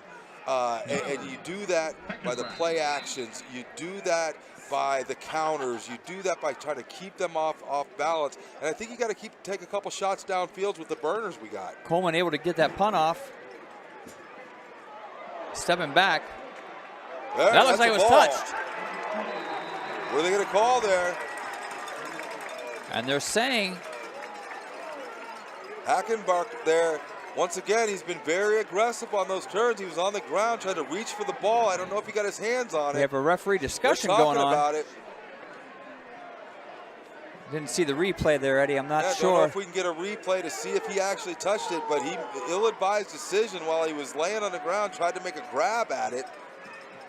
They're discussing it. Yeah, we'll have to see what they say here. It looked as though from our vantage point, he may have touched the ball, reached out to attempt to touch it, and they're saying it was not touched by the Massillon player. Don't know if we have a replay on that or not, but they say that it's not touched. Takes over 1st and 10 at their own 28. Yeah, ill-advised decision there. Right. By the Massillon returner. Coach Matty Rich out on the field. Yeah, very disappointing for the Raiders. They're looking to hopefully get a quick boost before the half. Instead, Massillon will take over with 2:31 and right back to work. Quick pass for 5 yards to number 1, Braylon Tolles. Slaughter's pass complete to number 1, Braylon Tolles. Harding playing the defense up there. Looking for those quick passes there. Got to be careful of them trying to stretch the field. With the safeties playing no more than 10 yards off. Well, this time we've got a couple safeties a little bit deeper now. Slaughterhouse back again.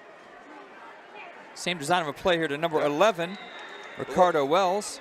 They're kind of taking what they're taking what the defense gives them. They put those safeties back. You can dink and dunk all the way down the field for 6 or 7 yards. Yeah, move the sticks. Massillon's happy to do that. Clock is running with 2:14. A lot of cushion. Little pressure up the middle. He's trying to get away and pursued from behind. That was Deshaun Wynn, I believe. Yeah. Yep. Deshaun Wynn is a WSN student, fine young man, and obviously a great football player as well. No, him and Chaz Coleman coming off the edges, generally a problem for most offenses. Slaughter a little high on that, almost brought in. Wells almost able to snag that. That incomplete pass is going to stop the clock here with 1:44, 3rd and 15. It's interesting to see if Massillon's going to continue to be aggressive. They do get the ball to start the second half. Yeah, I think with this 24-0 lead, they're probably not going to just simply run the ball. They're probably going to take a shot here to see if they can move the sticks. Slaughter has a little bit of, I'm sorry, this is number 2, and he was dropped in the backfield. That was Jalen Slaughter, was dropped in the backfield by. A timeout. Harding needs to get a timeout. They do stop the clock with 1:34. Good call, Eddie.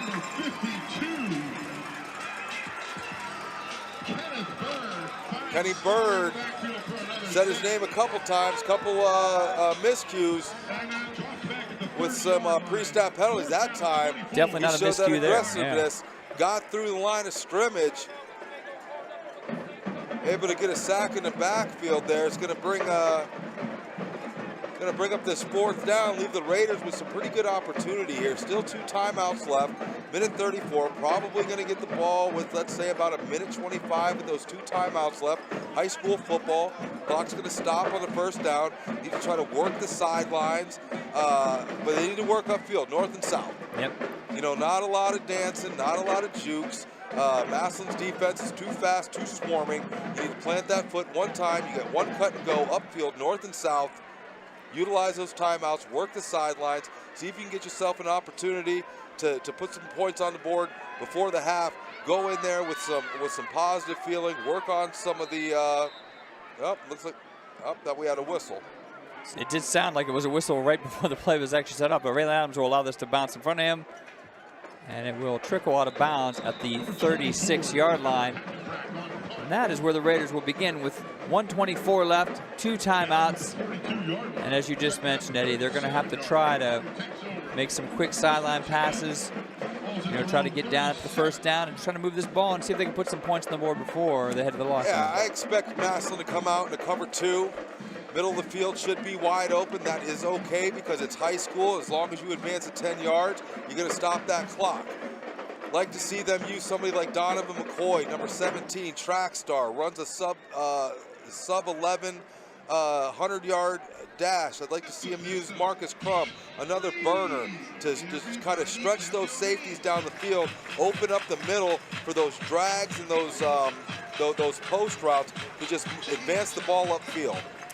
Coleman takes a run to his right here, decides to keep the ball, breaks a tackle, cuts back outside, and just driving forward, as you mentioned, Eddie, he will get enough for the 1st down. That will stop the clock while they get reset. Got to have 2 plays already called in. Chaz looking to the sideline. Offense coming to the line here. And that clock is rolling. The other thing you want to watch for is that man-to-man coverage. They have 3 on the far side here, Eddie.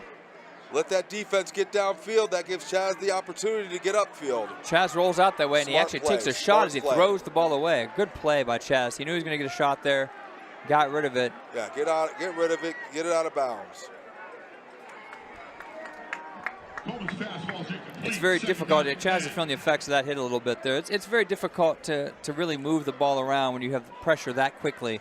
No, absolutely. You want to get rid of the ball in 2 seconds, but when the pressure's there in about 2 seconds, it's really difficult to make those decisions. Well, that's why you start taking a look. Actually, it looks like they're coming here with a cover 3. Same opportunities. You really want to start watching the middle of the field there. Watch those linebackers, see where they go. Try to stretch the defense, though. You got a couple burners, though. Make those up, cover 2. Coleman run to his right, goes to Coleman down the sideline. That was grabbed there by number 21, Devin Morgan. Coleman's pass complete to number 21, Devin Morgan. Smart play there, getting out of bounds there. Going to bring up this 3rd and 7 here. Massillon looking to keep everything in front of them right now. You should be able to get those 6, 7, 8-yard plays in front of you. Massillon very well coached. They know what they're doing out there. Those safeties are going to keep on dropping back, keep everything in front of them. Watch for the middle of the field there. I'd say between probably the 45, the 40, the 35-yard line. That's where the opportunity is going to be. Coleman sends number 8 in motion, fakes the handoff, and decides to keep it himself. Has some room on the right side, and will go out of bounds at the 38-yard line. Smart play by Chaz Coleman. Gets the yards he needs, gets the clock stopped. Offensive line able to keep, hold off that defensive front there. Chaz able to recognize the pressure that was coming, tuck the ball, use that speed, that athleticism to get to the near side, up the sideline, get out of bounds, stop that clock with 43 seconds, still maintaining those 2 timeouts as they continue to move the ball into Tiger territory. Offensive line providing the time he needed for that play. All right, 1st and 10. Coleman drops back. Sees the pressure at the middle, decides to take it, and will go nowhere this time. No. Throws the ball away, and that will probably bring a grounding call, perhaps. Yeah, looked like that was designed sneak up the middle there. I really think that with this defense, it's the perimeter. They're stout in the middle. Getting the outside, getting these athletes the result of the play opportunities was an incomplete pass. One-on-one situations, letting them use their athletic ability, foul, make one person number miss, 87 on the plant defense, that foot, number north and south 87 on the offense, positive yards. penalties right offset, now, just that straight up the middle. down. There's too much of a presence right now by that Massillon defense for us to be able to consistently move the ball upfield. Okay, well, we had offsetting personal fouls there after the play, so that'll bring up 2nd and 10 again. Balls at the Massillon 38-yard line. Because that absolutely looked like intentional grounding. Yes, it apparently was just offsetting personal fouls. Yeah, but I kept on talking, so. I didn't have that in the bingo card. That's okay. I didn't have that. I'll take it, though. I'm a homer. Yep, Chaz Coleman will drop back from about the 43-yard line here. Looks like he'll be taking shotgun. Once again, is able to elude the rush. And here's a chance. Cuts it inside and does get the 1st down. That will stop the clock. When they get up to the line, though, it's going to start as soon as they set those.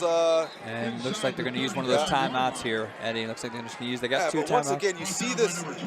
We talk about the cover 2 that they're doing in a very well coached Massillon team. Safeties get back, do their job, stay deeper than the deepest receiver. But look at how wide open that middle is. Yes, allowing Chaz to work a little bit. That is where, in the passing game, that is what you want to exploit, is that middle. With the cover 2, generally speaking, that middle should be open. And you saw it even on the run there. He had wide open space. As soon as he got past the 1st level, he had wide open space, able to get himself to the sideline. I'm not going to say ill-advised, but instead of running to the outside, wanted to try to make a play, able to cut it up, but he knew he had those 2 timeouts in his back pocket there. Still 27 seconds left with 1 timeout. The good thing about having 1 timeout, it still leaves the middle of the field to work with. Absolutely. You don't have to really worry about losing the rest of the time here. You can call a timeout and set for a couple of tosses to the end zone, perhaps, before the half. Absolutely. 27 seconds left here on the, we'll say the 24-yard line. Plenty of time with that timeout, and due to the fact of clock stopping with the 1st down, plenty of time right there.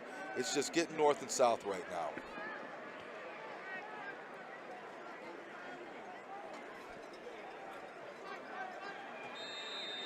So we are set.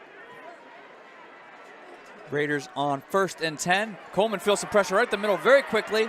Moves to his right, is able to find a receiver, throws it high, just out of the reach of the Raider receiver down there, trying to get the number for you. Yeah, had some big pressure up the middle. Looks like he was going for Marcus Crum. A little high right there. If that would have been completed, probably we would have had to have burned that next time out.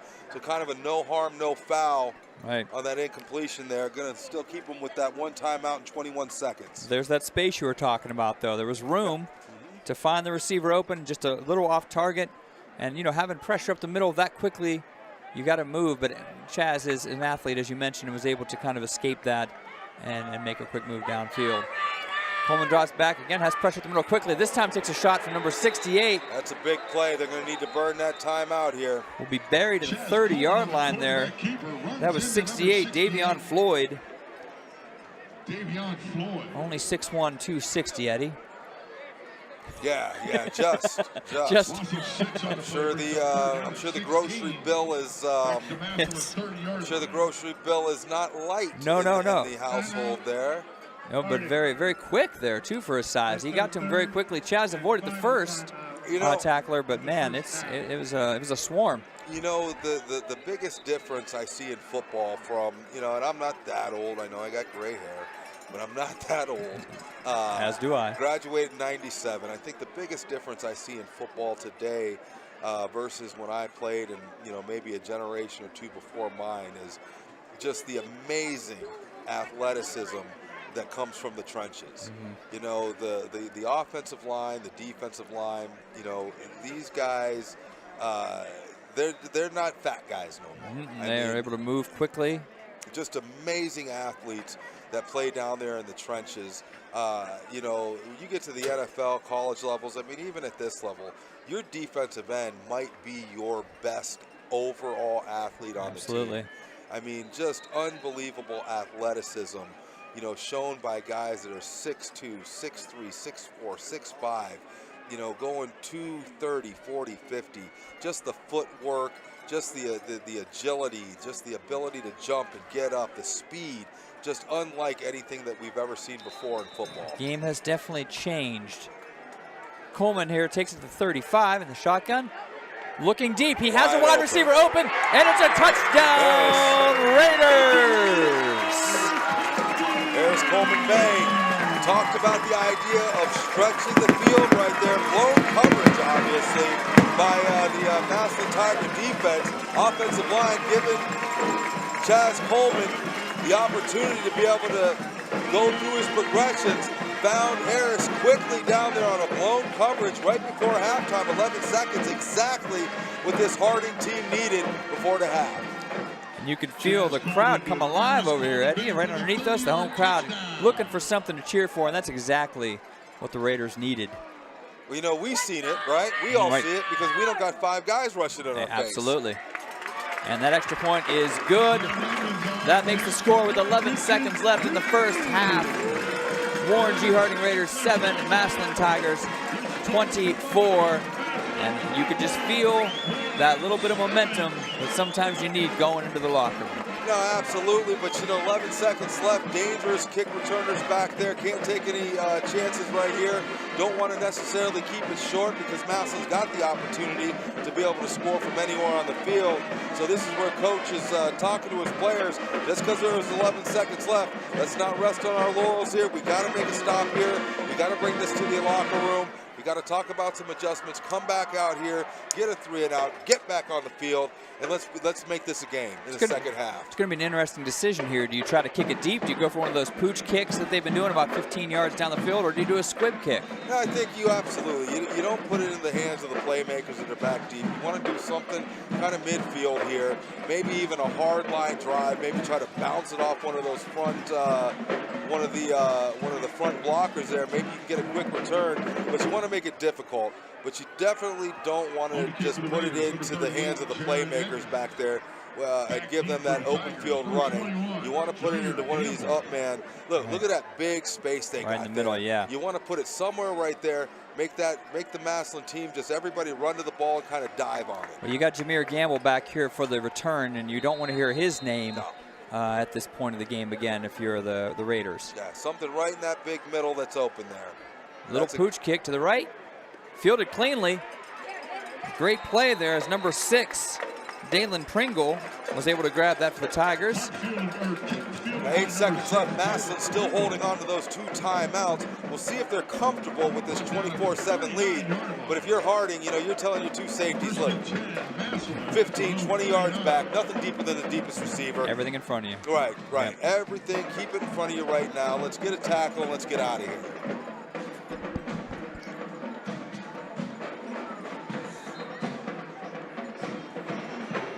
Got some visitors in the booth here, Eddie. Yeah, we got some of some future Warren Harding Raiders up here. Yes, we do. Absolutely.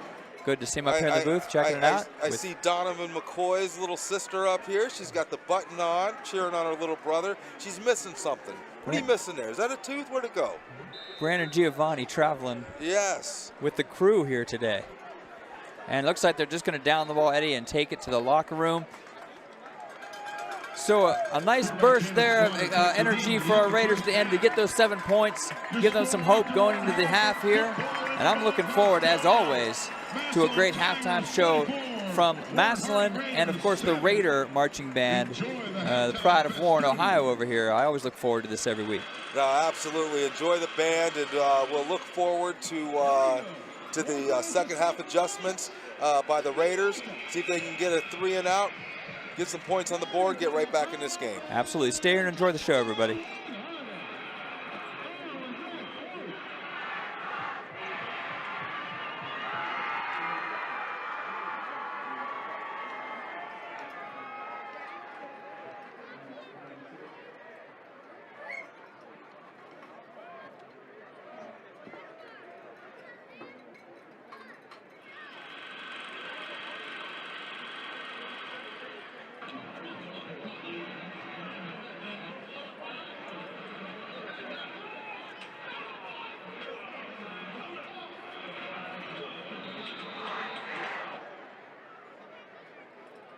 Now it's showtime.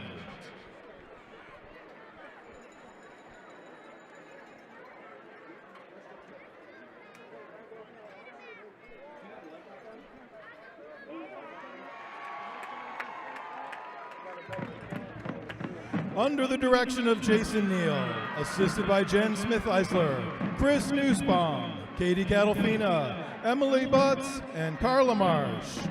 Led onto the field by drum major Jace Hannon and Obi the Tiger, Adriana Kennedy. This is the 2024 edition of the Massillon Tigers Swing Band. With a Massillon tradition since 1938, fanfare, tiger rag, and carry on.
Tonight, the Tiger Swing Band takes you on a trip to Broadway, swing style.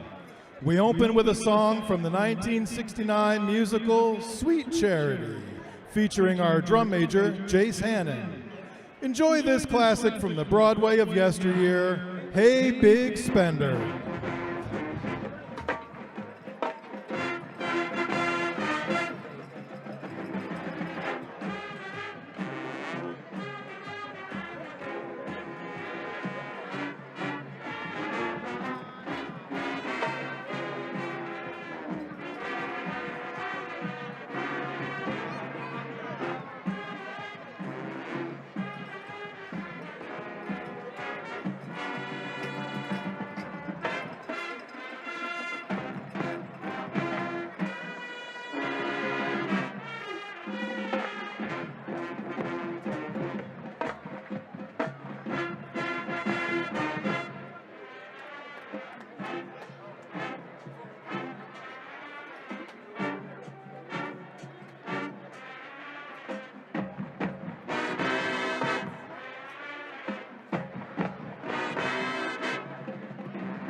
As we continue our salute to the Broadway of the past, this next song was originally written by Fats Waller in 1937. We now feature our percussion section to the classic song, The Joint is Jumpin'.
We conclude our swing through Broadway with a song from the hit musical Chicago. Featuring the dancing talents of our front rank, we hope you enjoy All That Jazz.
Ladies and gentlemen, the 2024 edition of the Massillon Tigers Swing Band.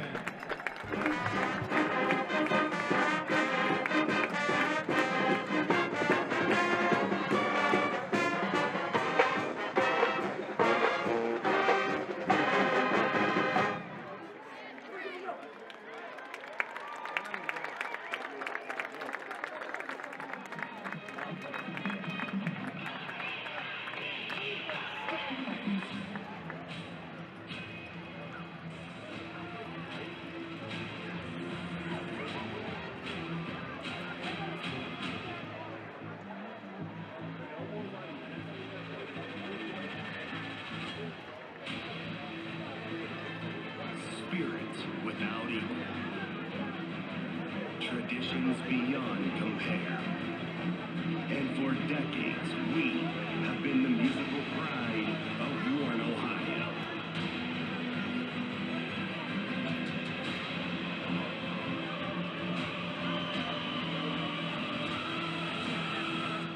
Mollenkopf Stadium, get on your feet and make some noise for your Warren Harding Raider Marching Band. Ladies and gentlemen, tonight we present the 2024 Raider Marching Band. The band is under the direction of Reed Young and Heather Cerny. Summer assistants include Kristen Richter, Melanie Vlad, Abigail Mamich, and Rebecca Shelton.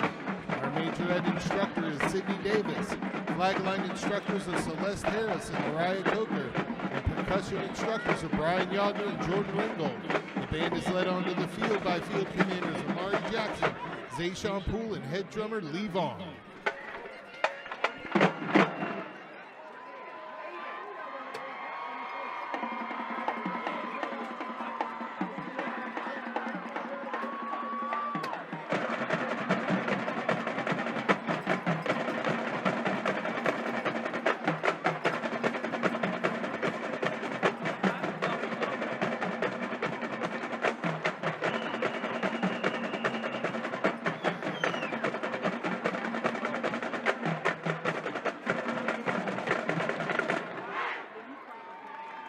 And is proud to present our 2024 show titled Back to Back. Our opening song takes us back to the year 1997. Here is Everybody Backstreet's Back.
Up next, the Raider Band presents a new feature highlighting our majorettes, flagline, and junior drum major Zayshawn Poole. This 2007 hard rock singer by the Foo Fighters includes a trumpet solo from senior Matthew Marksberry. Here is The Pretender.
To close out tonight's show, the Raider Band returns back to the music of Nick, Howie, AJ, Brian, and Kevin.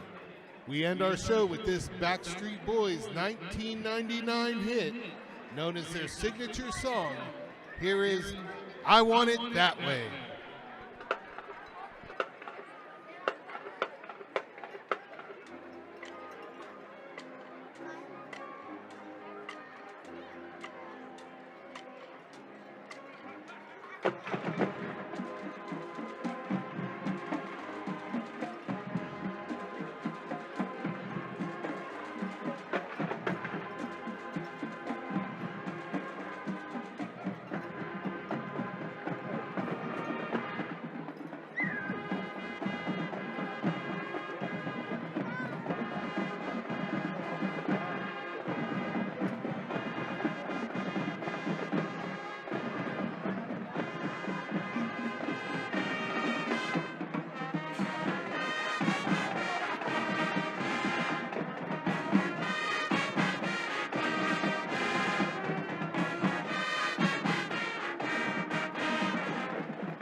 The Raider Band would like to thank all of you for being a wonderful audience tonight. Now join us as we cheer on our Raider team.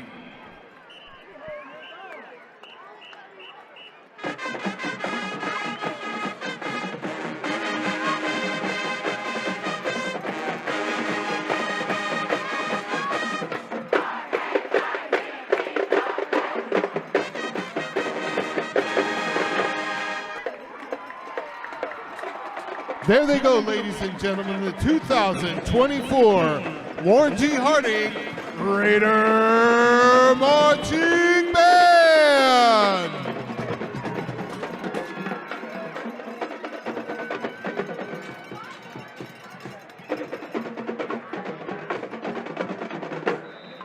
Please direct your attention to the 50-yard line for a special scholarship recognition presented by Brightspeed Fiber Internet. One of the nation's largest fiber builders focused on empowering more homes with ultra-fast, reliable internet is the primary sponsor of the Bright Future Scholarship, which aims to recognize high school seniors in the communities it serves.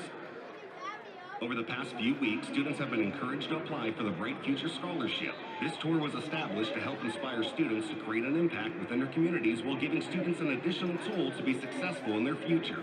Students who have demonstrated a strong academic presence, leadership, and commitment to their community are eligible for the $1,000 scholarship that can be used towards furthering their education. Brightspeed Fiber Internet is awarding 15 Bright Future Scholarships in Ohio over the coming weeks. This week, Brightspeed is pleased to award Warren Harding student Mackenzie Monsman with their Bright Future Scholarship.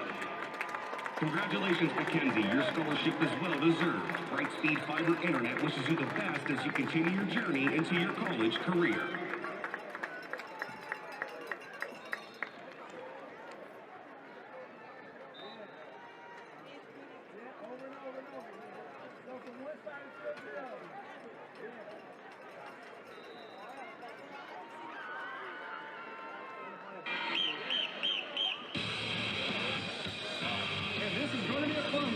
Massillon 11-2, Warren Harding 13-0.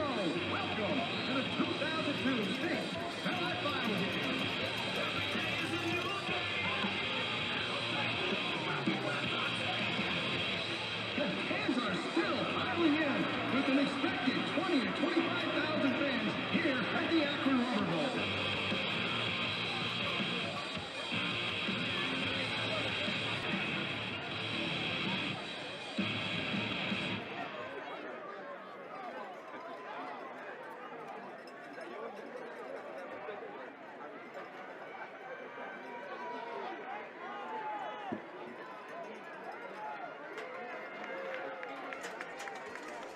We welcome you back to the second half of Harding Raider football as we are returning from a 24-7 first half.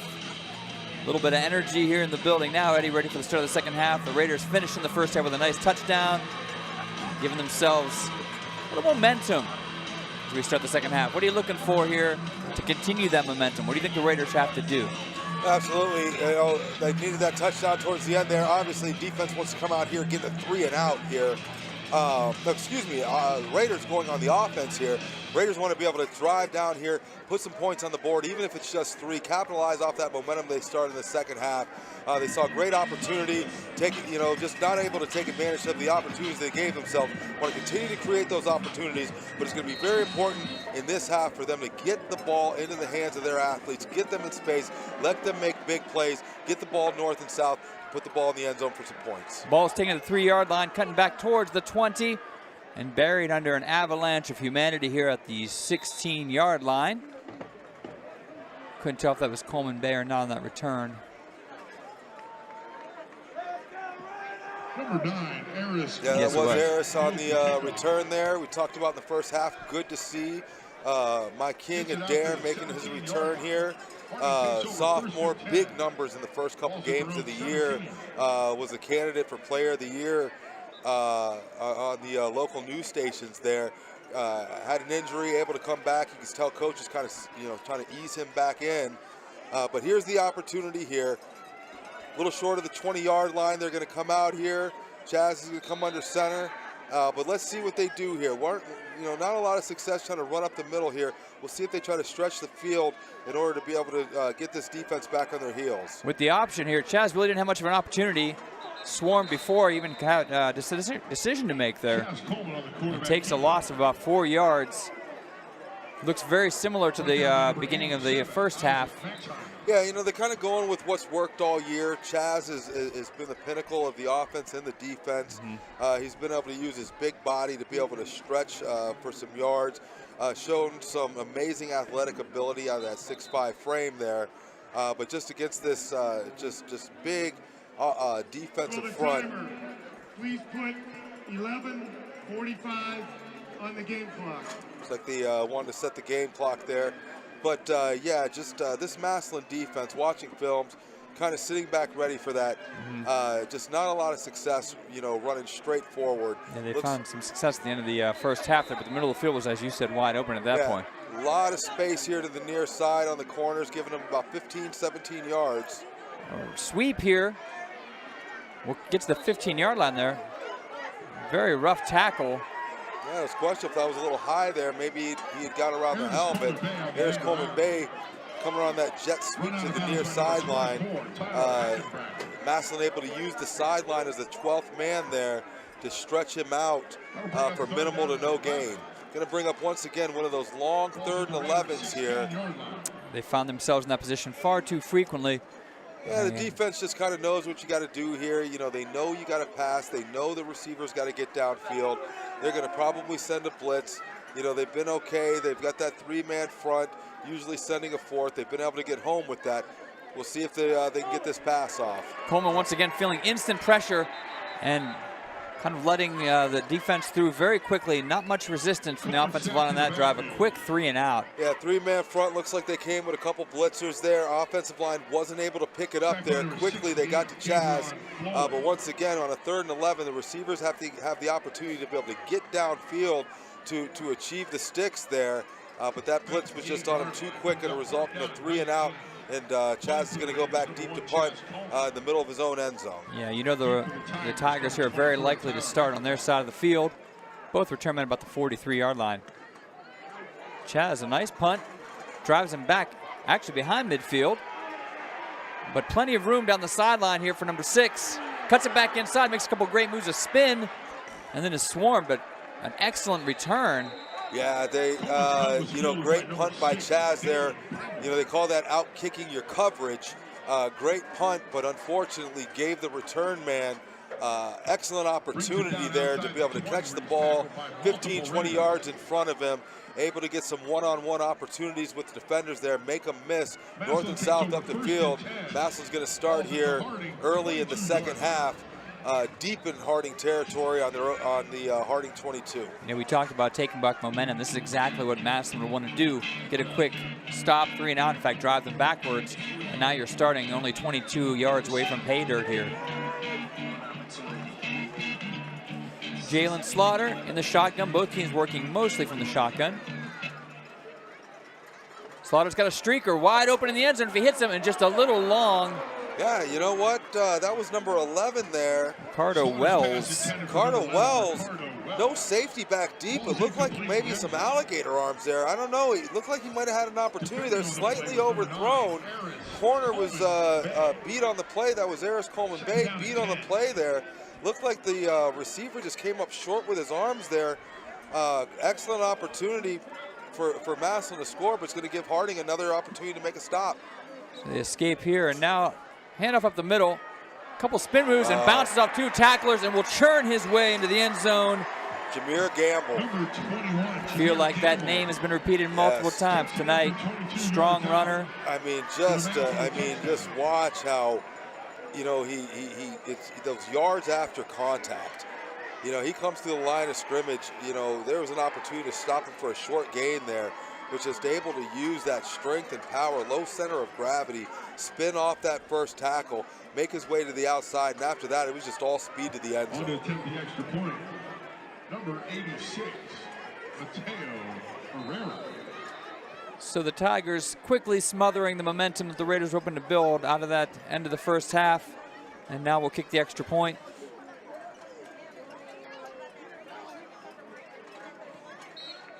That extra point is good. Up against the facade of the Wellness Center we were talking about earlier. And the score, Massillon Tigers 31, Warren G. Harding Raiders 7. I know, Eddie, we want to take a quick chance here to give a shout out to a couple of our other programs. Talk about our boys soccer team. They got a win 3-1 this week over Massillon. And they now have a playoff game coming up. I think that was a playoff game. I think what's your next game? Wednesday against Avon, I Avon? believe. Nice. Very good. We have the pleasure of having one of the stars of that soccer team up here in the booth with us, Mr. Derek Hall. Running the camera for us. Running the camera. You know, I won't talk about the fact that you and I haven't been on the big scoreboard yet. You know, that kind of hurts. Yeah, but, I mean, that's okay. You know what? Yeah, Tom has the face. Right, I've got a face for radio, as they say. He's got the face for TV. That's right. But, so that's okay. We're privileged to have Derek here with us. We wish him, you know, one of the other ones, Sebastian O'Brien, you know, big shout out to his mother and father, you know, and everyone who works those concession stands down there, providing food, you know, and just adding to the entertainment value that we have here at Mollenkopf Stadium.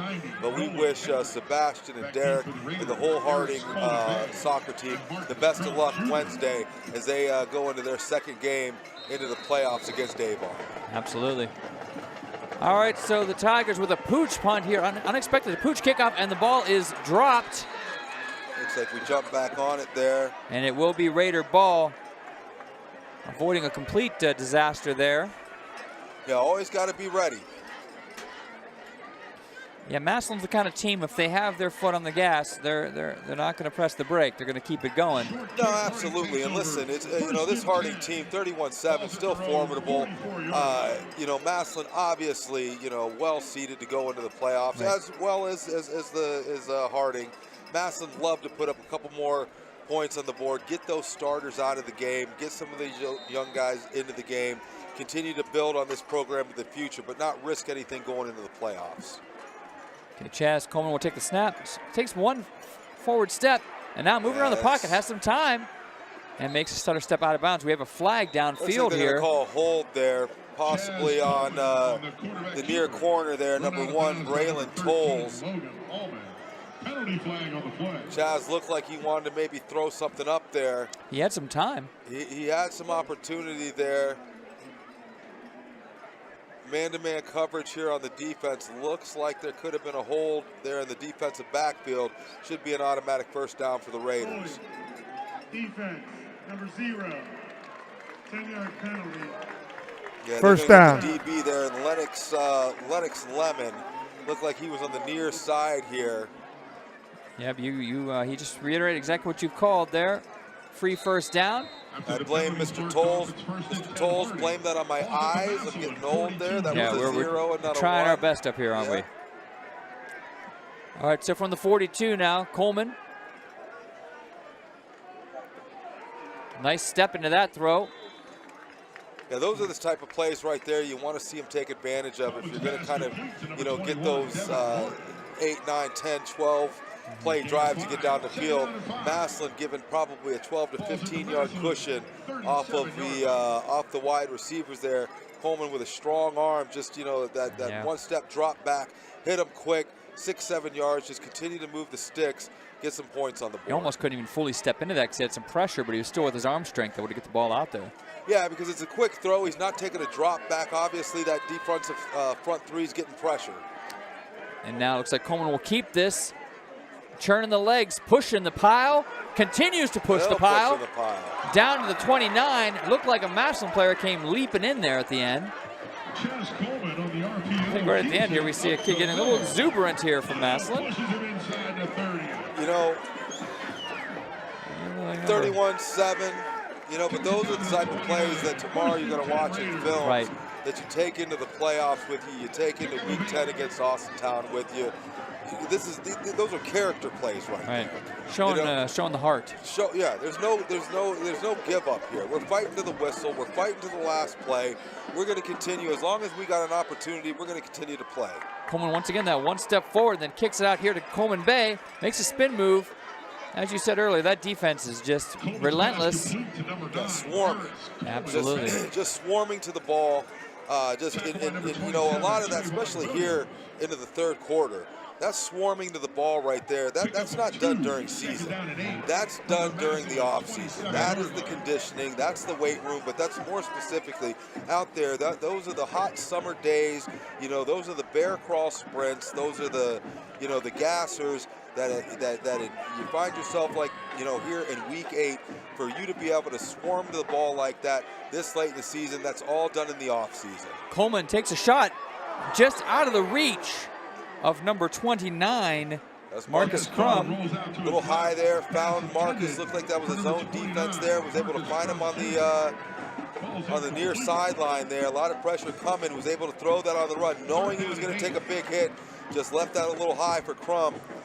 Going to bring up here another 3rd and 8. That's the problem. You got the two-headed monster here. You are able to get somebody open in the defensive backfield, but that front of Massillon gives so much pressure. It's hard to take advantage of those opportunities. Yeah, and that comes down to a lot of footwork by the quarterback, getting the shoulders, square to the line of scrimmage. But also being able to stick in there and take the hit. Coleman here has a lot of pressure, trying to escape, but there's too many Tigers. Still pushing once again, able to move the pile back to the 29-yard line. Looks like that's going to end up in probably about a loss of 1 there. Yep. I like the idea, trying to sprint the athlete Chaz Coleman out to his right there, get him on the perimeter, give him some space to try to make it, but at that point, just unfortunately, that Massillon defense, just too much penetration there, nowhere to go for Chaz. Had to hold on to the ball to bring up this 4th and 10 situation. 31-7 here midway through the 3rd quarter. This is 4-down territory. Everything's 4-down territory now. Yeah, you gotta try to keep the ball moving. And it looks like they're going to take a timeout here. Yeah, obviously they want to talk about it. They want to see 3rd and 10, kind of manageable. This isn't a 3rd and 15, 17. You've got some opportunities here. Massillon, obviously well-disciplined, going to try to keep everything in front of them. Expect them to come out in something like a cover 2. Don't expect to see a lot of man-to-man. If you do, that means they're going to send the house. They're going to have to get it out quick. It wouldn't be bad to send somebody in motion. Try to get a feel of what the defense is doing. Are they going to be in man? Are they going to be in zone? But kind of take a look at those safeties. You see those 2 safeties back deep. You want to start looking for those over-the-middle patterns, whether they're drag, slants, post. But not a bad idea to send somebody in motion, get an idea. Are we in man? Are we in a zone? And give some of your athletes opportunity. You find yourself in that man-to-man position, throw that 50-50 ball up. Let your athlete go up there against their athlete and let them see if they can make a play. Well, we'll see if they're taking your advice here on 4th and 10. Defensive backs are playing about 10 yards off here, Eddie. Yeah, more than likely zone coverage here is cover 2. Look at that space over the middle, wide open. Coleman finds his receiver. Early, and they're going to push him back. And looks like he caught the ball, but I think he's going to be about a yard short of the first down. Get a look. Look at that wide open middle there. He did have him right on the line there, but I think the receiver probably needed to go another yard or two there before he tried to cut off his route. Yeah, difficult because, you know, Massillon's been able to get pressure, not just with the front 3, but when they're sending 1, they're able to get pressure with that front 4, causing the quarterback to let that ball go earlier than he would like to. Receivers aren't able to get downfield to achieve that first down marker. A great example was on the last play there.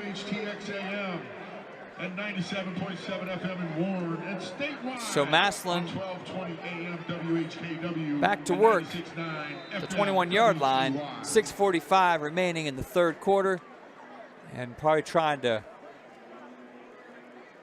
force their will here with the ground game. Massillon with a jet sweep of their own. Well played there by the Raiders. Harding able to set the edge. Deshaun Wynn, I believe. I seen Wynn out there. Looked like that was Chaz Coleman. Oh, Coleman man in the backfield playing there. the high side up there. Able to stop that play for a loss of 4. Well played. With a star on both sides of the ball.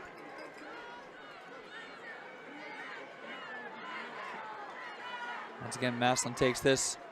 Nice jump cut. Absolutely. Still has the speed to the outside. Decent stiff arm, but well pursued down here. Number 21, Jameer Gamble. Great play by number 10. There's Matty Richardson down there, the sophomore. Just see these, the basics you were talking about, the fundamentals. Great tackle there in open space. And I mean, just a great job at, you know, using his quarterback position out there, stretching the runner to the sideline there, not allowing him to get north and south, and using that sideline as a 12th man to bring up this 3rd and 7. Raiders defense, see if they're up to the task here. Overthrow, once again, great pressure by the Raiders, and that will force a 4th and 7 here, and likely a punt coming from the Massillon Tigers. Well played there by the defense. Yeah, absolutely. I mean, you know, some great fundamental plays there. Massillon tries the jet sweep. We were able to set the edge. Chaz Coleman able to set the edge out there. Loss of 4 put Massillon in a tough position. They tried to come back with the run play, with their dynamic running back. We've talked about all night, Jameer Gamble, great jump cut to the outside, but the sophomore, Matty Richardson, able to push him to the outside. Some pressure up the middle there. Almost got to it. Away. But yeah, great defensive stand there, great fundamentals by the defense, doing what they were coached to do, leading to that 3 and out. Going to give Harding another opportunity here. Pretty good field position. 46, right? 46, I believe. Yep. Harding will be starting at their own 46 here. Very quickly, I also want to give a shout out to our girls soccer team who has a playoff game. They're traveling to Nordonia on Monday. The Lady Raiders have had a very successful season this year, a lot of growth. 4 athletes, I believe, were named to the AAC first and second teams today. So we wanted to definitely give a shout out to the Lady Raiders and wish them good luck traveling to Nordonia. Absolutely. Hoping to continue their season. Good luck to all the Raider extracurriculars, student athletes out there. As the lady soccer team travels in Nordonia, we wish you the best. James Jones back now at the helm. Steps back. Nice fire out here to the right. And a very textbook tackle by number 6, Dalen Pringle. James Jones, pass complete. Yeah, taking advantage of that big cushion that Massillon's given on the outside there. It's a long throw. Yeah, long throw, got to show a strong arm, give James Jones his credit. I mean, just a sophomore coming in, big throw across the field like that. But these are the type of plays that you do this to do this. You know, you're going to keep on running that play, keep on taking advantage of that cushion. Eventually, these corners are not dumb. They're going to try to jump that route. If the offensive line can give them an opportunity, that's a double move upfield, and you got a wide open receiver. They're bringing the heavy blitz here. He's got to make a quick move, just a little out of the reach of Eris Coleman Bay. Heavy pressure up front almost instantly once again. Yeah, this is where the wide receivers and the quarterback, they have to be on the same page. When you see that the defense bringing the house, you know you've got to get your head turned around a little bit earlier because the quarterback's got to get that ball out. Looks like on that one, just a little bit of miscommunication of when that throw had to come out to when the wide receiver was ready to receive that ball. Unfortunately, that came up a little bit short and going to bring up a 3rd and 6. Okay, once again, here chance for the Raiders offense to show their mettle, try to move the ball here across midfield. A little confusion there. Looks like they're going to have to use a timeout. Well, we've seen this before where they, you know, when James Jones goes into quarterback, moving the starting quarterback, Chaz Coleman, out to wide receiver. Right. We've talked about that 6'5" frame that he has there, trying to find him with that one-on-one position, throwing up that jump ball, and just giving him an opportunity to go up above everybody and make a play. Looks like the package that they brought in there, coach wasn't comfortable with on this 3rd and 6. Wanted to call a timeout to make sure that everybody was on the same page. I'd like to give you a moment here. I know we have several viewers that may be tuning in for the first time tonight. WSCN is a broadcasting station run by students of Warren G. Harding High School. Feel free to subscribe or like if you enjoy the coverage. The students also do a daily show for the school, including sports and weather, et cetera, et cetera. Good opportunity for them to get a little bit of face time and to feel comfortable with public speaking. So if you're enjoying this broadcast, we'd appreciate a like, a subscribe. Check us out at WSCNTV.com, and you can see many of the projects the students are producing week in and week out. Now, number 12, James Jones, on a 3rd and 6 around midfield, showing blitz, bringing about 5. Nice fire down the middle here. Eris Coleman Bay able to split the defenders. Great play on both ends there. Jones to get rid of the ball, and then Coleman Bay just making that quick move upfield, like you said, not wasting any time. Yeah, a little bit of traffic there. We talked about, you know, the middle being kind of open for Chaz Coleman. That time right there kind of threw it off of his back leg because of the pressure, but showed the strength of his arm there to be able to zip that ball into Eris Coleman Bay to move the sticks to give the Raider offense a 1st down. The Raiders 1st and 10 on the 36-yard line. Linebackers are coming. Middle should be open. Quick handoff here, but he just met the blitzing linebackers you talked about. And there's a late hit, I believe. If I had to make a prediction here. Dead ball. Just like a little... Dead ball. Personal foul. 45 on the defense. 15-yard penalty. A little too aggressive. 1st down. Not going to work out to the Raiders' favor here. You know, Raiders have had opportunity all night. Just unfortunately, you know, I talk about bend don't break. Right. You know, Massillon has shown that all night. You know, by far they have not played the perfect game. Raiders have created some opportunities for themselves, but give Massillon's defense some credit.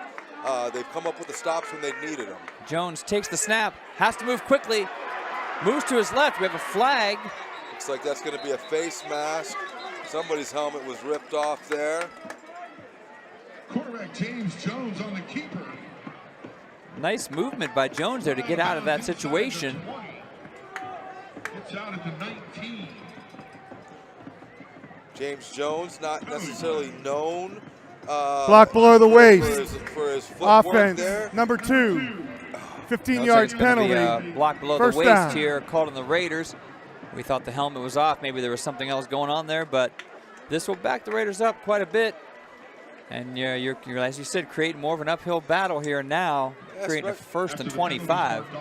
No, very difficult when you put yourself behind the sticks like that. Right. You know, but the first thing you got to remember, you got a 1st down here. Don't need to get it all at one time. Just a little bit at a 7 time. yards. Yep. Jones will drop back here. Has another quick blitz. Once again, time to take advantage of that extra aggression. Bumps into his own man here. Quick movement by Eris Coleman Bay. Pass complete to number 9, Eris Coleman Bay. And a couple yards. No helmets off this time, so that's good to see. Isaac Maxheimer. All that running, but now it looks like a 2nd and 26, a loss of 1. Loss of 1 there. Yep. Tried to bring Harris across the just across the line there, seeing if he could maybe make one person miss get upfield, but just that once again that swarming Massillon defense there, just able to corral around the ball to take somebody with the athleticism of Harris Coleman Bay. Showing blitz, bringing 5 here. Jones has time, but once perfect time there, perfect timing by number 26, Lucas Schertzer. Great play. That timing was perfect. Jones's pass intended for number 10, Matthew Richardson. You'd like to see that aggression. If he'd have gotten there too early, it would have been bad news, but I think he timed it just right. Yeah, I know, Massillon is, they're showing why they are, one of the, one of those teams that, you're looking for a state championship. Absolutely. I think right now D2 probably rivals D1 right now. I think D2's probably better, and Massillon's one of the reasons for that. And this quick blitz, Jones able to escape again, making another tackle miss, cuts it back inside, continues to run forward. Tremendous run by James Jones here, getting it down to the 15-yard line.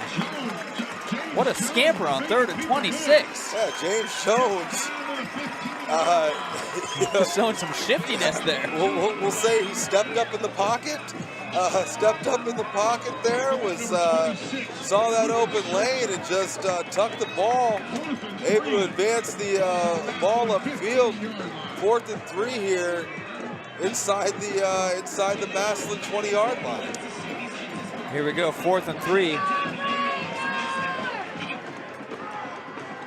Big play for the Raiders to keep this drive moving.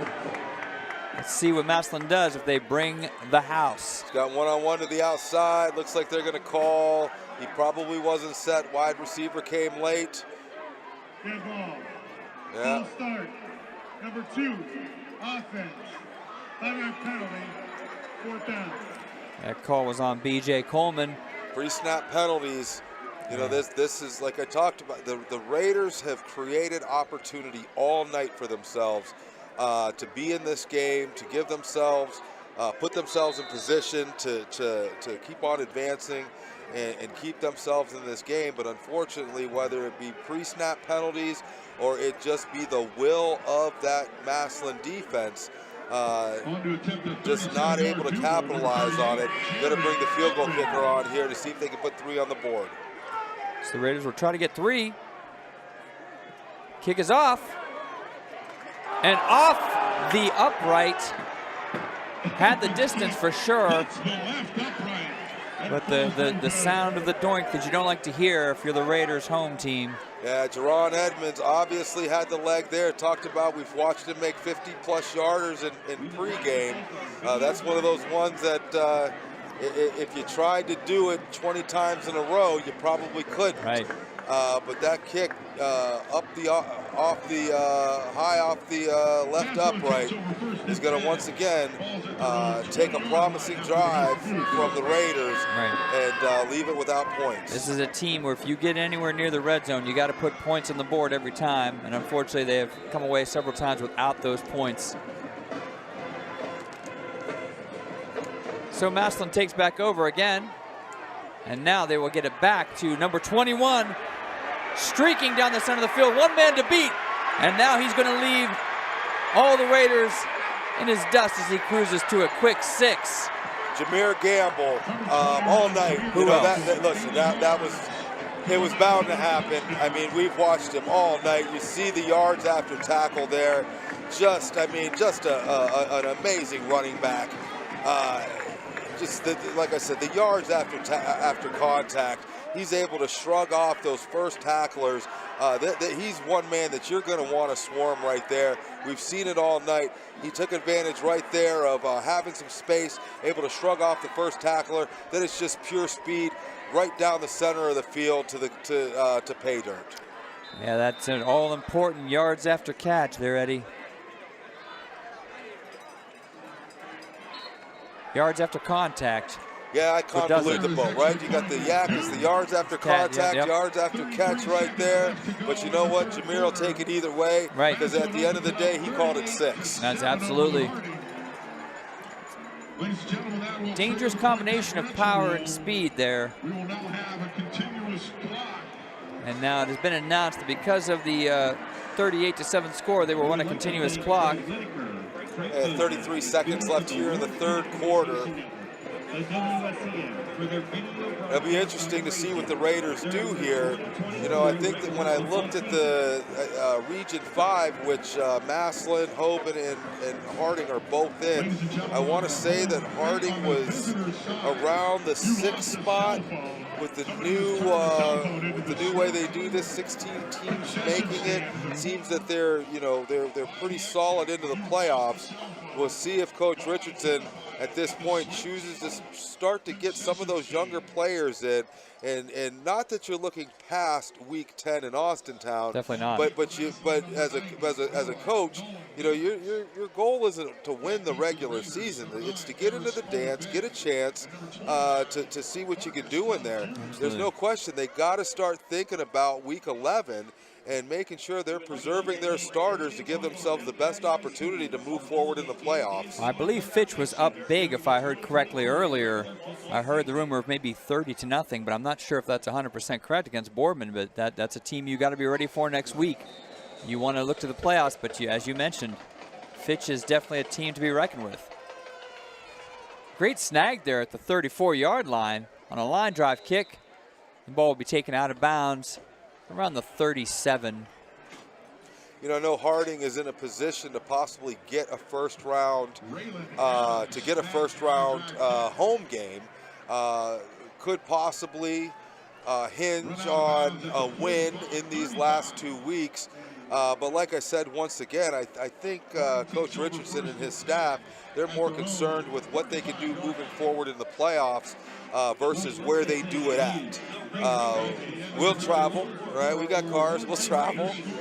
So he wants to make sure that he keeps his team in the best position that he can, that once Week 11 comes around, regardless of where they fall through that 1 through 16, that they put themselves in the best position, specifically in health-wise, to do what they can to continuously move forward towards that state championship.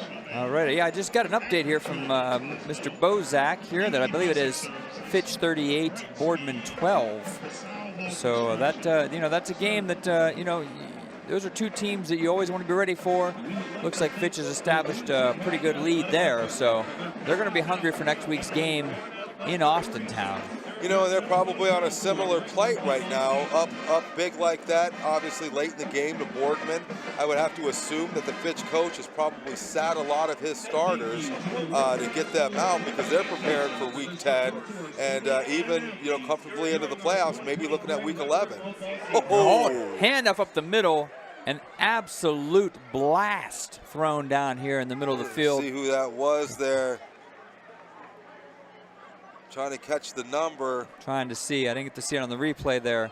But just lowered the yeah, shoulder. That was Sims right there. It said he came in to play wide receiver and corner. Commit to YSU. You know, those guys that play on the outside in the defensive backfield generally not known for lowering their shoulders. But no, Sims he definitely showed got right there. He likes low. The contact. Dealt out some damage there. And still driving forward, and we'll have the Raiders first down. Yeah, but like I said, obviously the game is not going the way that the Raiders like, but you take a couple of those plays. Chaz Coleman driving that pile for another 6, 7, 8 yards late in the game. Sims coming back to that tailback position, right. taking that dive up the one hole there, and meeting that linebacker head on and just lowering the shoulder. Coleman once again with the handoff this time. Massillon was game and ready for that one. Loss of about 2 on the play. I believe that was a handoff to number 2, B.J. Coleman. Coleman to Coleman there. Loss of 2 on the plethora of running backs. When they had Mike King back there, it looks like maybe he's checking in, but I can't tell. Maybe that's 29 Marcus Crum. That's Marcus Crum, yep. but it's always good to keep those running backs fresh, keep those legs fresh. Can't wait to see my King get back there in the backfield again to join Coleman and Sims. Crum and Morgan on the far side here. Got some motion. Coleman will step back. He has 2 defenders on him right away and cannot escape. Probably a smart play just to keep the ball there and take the loss. Yeah, it looked like 54 was there first. Jacob Kobe Martin there. Big night that we've seen from him. One of those guys up front for the Massillon defensive line that just really, really controlling that line of scrimmage. Front 3 doing what they got to do. Linebackers coming from different positions, keeping the offensive line guessing on their blocking assignments. It really just caused fits all night for this Harding front 5. Hence the score that you see here with the running clock. 3rd and 23. Coleman will drop back down the sideline to B.J. Coleman. It did hit him in the hands there, but he also definitely saw there was a hit coming. Yeah, saw the man. He's up the sideline there on the wheel route out of the backfield. Saw him quick. Played pretty well by number 12, Camden Lynch. Defensive back. First time we've called his name tonight, but zooming around. And it looks like Coleman may drop back here to punt the ball away to the Tigers. Yeah, going to bring up another punt here. Want to make a correction. It looks like over the head. Deep punt. Oh, that's he might have touched it. He might have touched it. That's they're going to say it's Raider ball. Ours.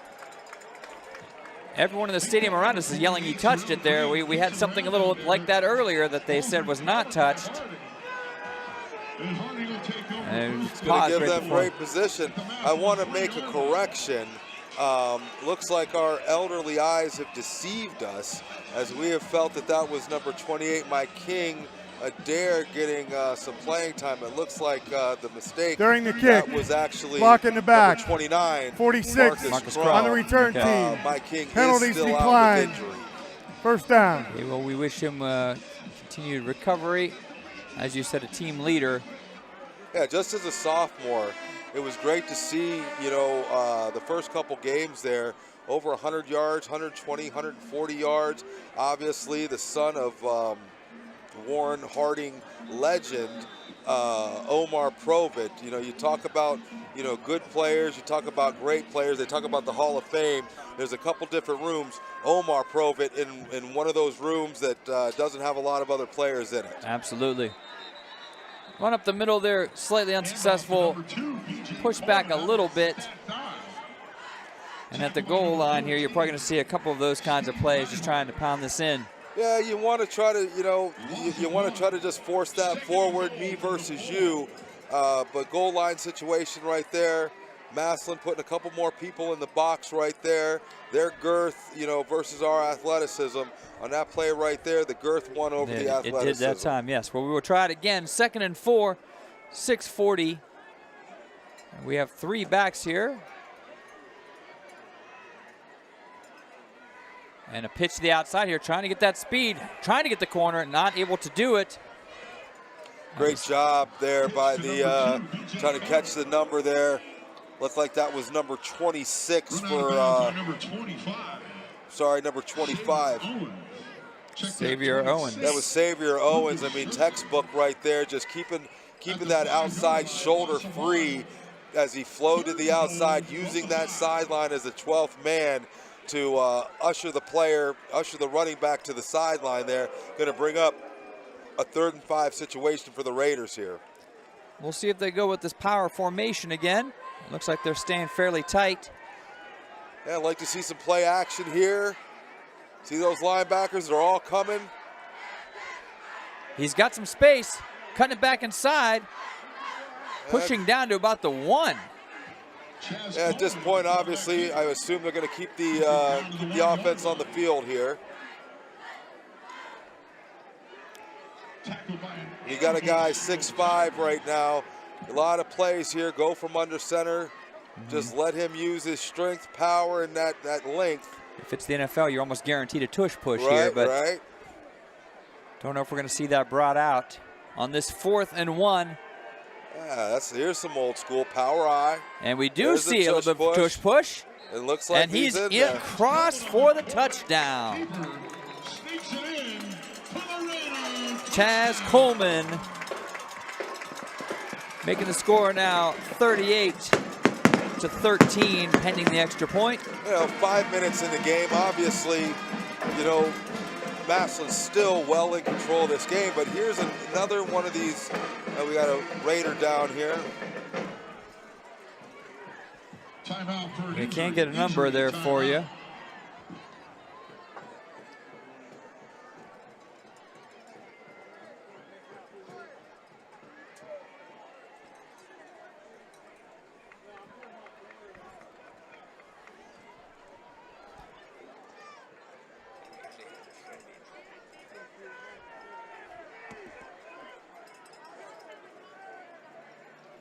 So we'll see who this is that is injured, but a nice play there by the Raiders to get this to 38-13. Well, we talked all night. I mean, here's another great example of the Raiders creating opportunity for themselves. This time they were able to cash in, but we can think of a number of examples tonight to where the Raiders were able to create opportunity, but that Massillon defense just able to hold them out of the end zone. But there's a lot of positives to take out of this game because of that opportunity that the Raiders were able to create for themselves. It's unfortunately not able to capitalize on them as much as they could have. But here's a great example of getting themselves in position and pushing that ball over the goal line for a touchdown. Probably had 2-3 other opportunities to do that. That puts the Raiders right back in the game. Right. As you mentioned earlier, we have, it's a very passionate fan base from Massillon. That's number 52, Kenneth Bird, able to walk off here. Glad to see that. This young man playing hard all night, playing hard all season. Oh, absolutely. I mean, you talk about the, that Raider front four. Kenneth Bird is, he is the tip of the spear there. All year, just really setting the tone on that front four for the Raider defense. Glad to see the young man up and off the field under his own power. The extra point here. Snap a little high, able to get it off. Good pressure by Massillon, but that extra point is good, making it 38-14. Massillon. I was telling my colleague Frank Bozak a story earlier that Massillon fan base is so dedicated, they actually have a local funeral home that sells Massillon Tiger caskets for people that are Massillon Tiger fans. They have their mascot, a statue in the center of the city for the Massillon Tigers. So this is a very proud fan base. You have the second-ranked team in the state of Ohio. They're 35th in the nation right now, so this is obviously a storied program. So happy they brought this back, this rivalry. In 2002, I believe it was, is when they returned to this rivalry. If you remember correct, is that correct? 2002? I remember, I think it was Lynn Bowden's senior year. I was at a surprise birthday party for Gary and Sherry Bercini, and it had gotten out of hand. It was like, 24-6 in the first half. I was at their surprise. So somebody was live streaming and I turned it off. About a half hour, 45 minutes later, I turned it back on. All of a sudden, we're winning. Like 35-24. Lynn Bowden, 6 touchdowns. Right. Storied history of this rivalry. Yeah, the back and forth. Obviously, Massillon has continued to go in a direction, and Harding is working to get back into that direction. But just great to see that fan base turn out. Great to see, some of the blue bloods like Harding, Hoban, St. Ed's, St. Ignatius, some of these names that are just storied you know, throughout Northeast Ohio, and honestly, throughout Ohio and throughout the country. But there's nothing better than when you see two historic programs come to a stadium like Mollenkopf, right. and on a beautiful night for football, and this is battle perfect. out on the field. Perfect football weather, actually. Absolutely.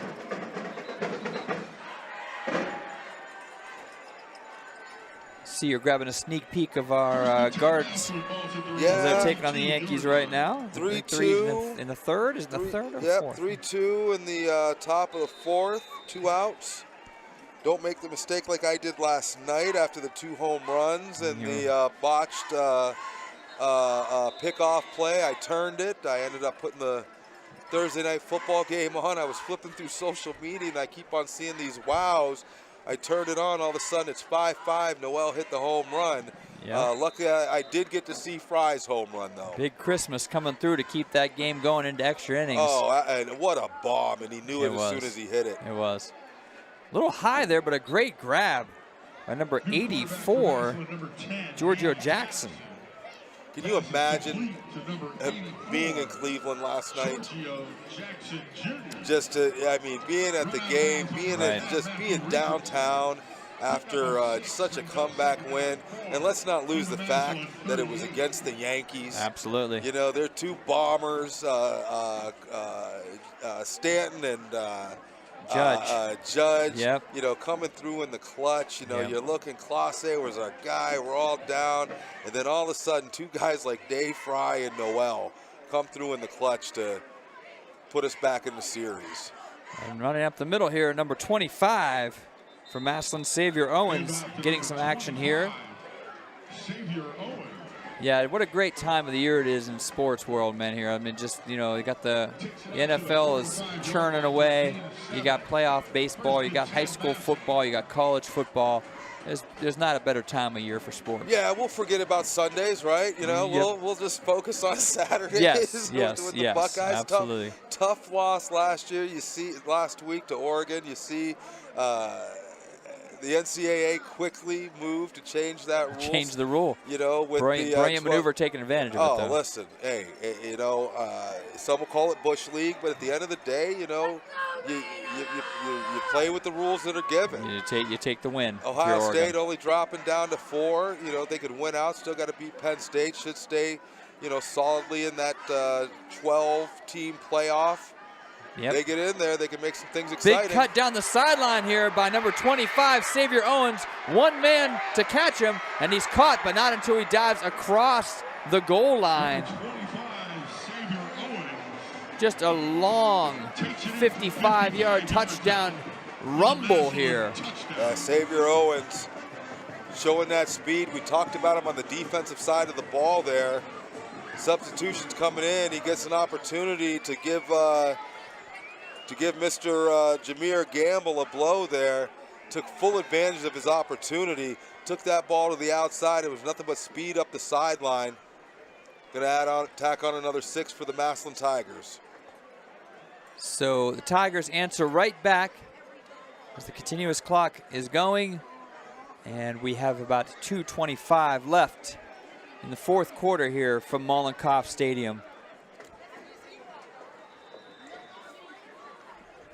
Want to give a shout out one more time to our friend Tom Bird, who's usually here with us. I'm honored to fill in his position for the night, but he is you know, a very valuable asset to our broadcast. So we appreciate his and your efforts every week. So thank you, Eddie, for stepping in and doing what you guys do every week, man. We appreciate it. No, absolutely. I can tell you, as I started this 8 years ago. Tried a couple different things, and one day I showed up and you introduced me to this guy named Tom Bird.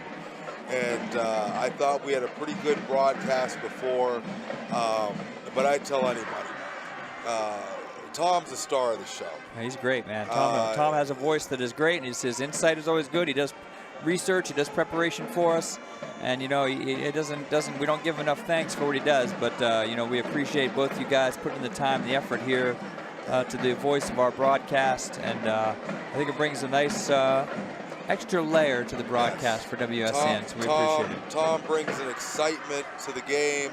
to the announcement that is just unmatched. Absolutely. And just an honor to be able to work next to him.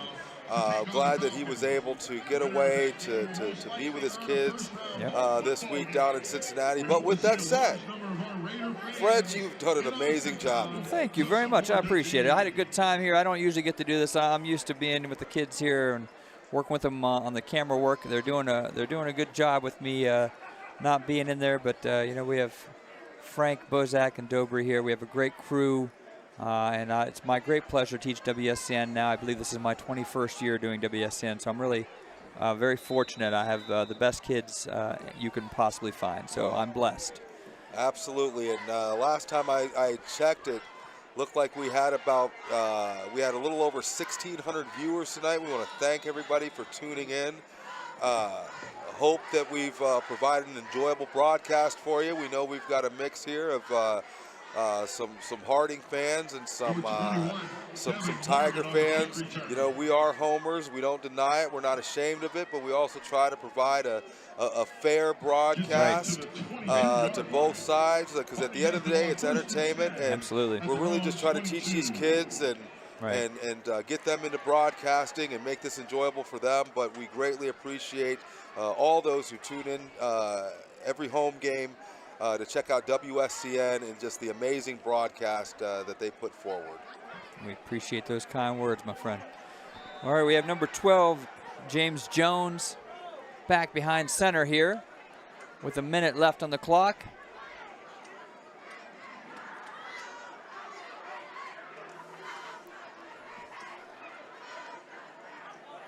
Snap handoff off the middle here. Sidestep, a couple nice moves, and tumbles down at the 27-yard line. I'll get you the number here in a second. Tell if that was 6 DeAndre Thomas, if that was 8 Sims there. Number 2, B.J. Coleman. Or if it was number 2, B.J. Coleman. You know, the third time's a charm. You know what? You give a couple. It's hard to tell from up here. We are at a very high perch. We try our best, but right. It's getting late. It's getting late here. Yes. Things are all starting to blend together. Yeah, they gotta excuse me, man. Right. I think the field guy was wrong. Yeah. You know what I mean? Maybe it was us. Right? Maybe we were on it. He's got a spotter, we don't. So the time ticks off here. Rather dominating performance by the Massillon Tigers, 45-14 over our Harding Raiders. But once again, playing great teams, you become better.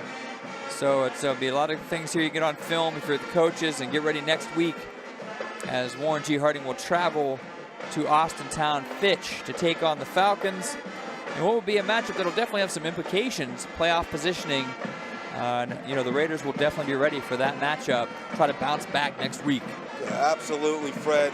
You know, as we talked about, several opportunities for the Raiders tonight, just not able to completely capitalize on them. I think those are some of the positives that you take from the game, is that, you know, you were able to put yourself in these positions. It's just taking that next step forward. I don't know that step necessarily comes this year. This is Coach Richardson and his staff. This is their first year at the helm. There's a lot of things that they're instituting here, but you can see some of these changes on the field. You can see the changes in the attitude.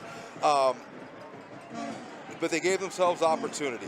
And right now, you know, playing a team like Massillon, where they're ranked in the state, where they're ranked in the nation, obviously there is no such thing as moral victories, but you can take this film tomorrow, break it down, look at where the things went well, look at the things that didn't go well, take that into next week, but most importantly, start looking at week 11 and seeing what you can do to make a run into that playoffs. You never know. You get in there, it's late in the season, teams start getting injuries. You never know. So, you know, obviously we don't like the outcome of this game. We do congratulate the Massillon Tigers, wish them the best on the rest of their year. But we look forward to everything that this team has continued to build and move forward. A lot of potential for this team moving forward. Very well said, Eddie. And so Massillon will now move to 7-2. The Raiders will drop to 6-3, looking to finish their regular season against Austintown Fitch next week. For WSCN, we thank you for tuning in. I am Fred Whitaker along with Eddie Colbert. It's been a pleasure. We thank you for watching, and stay safe out there, Raiders. Good night, everybody. Good night.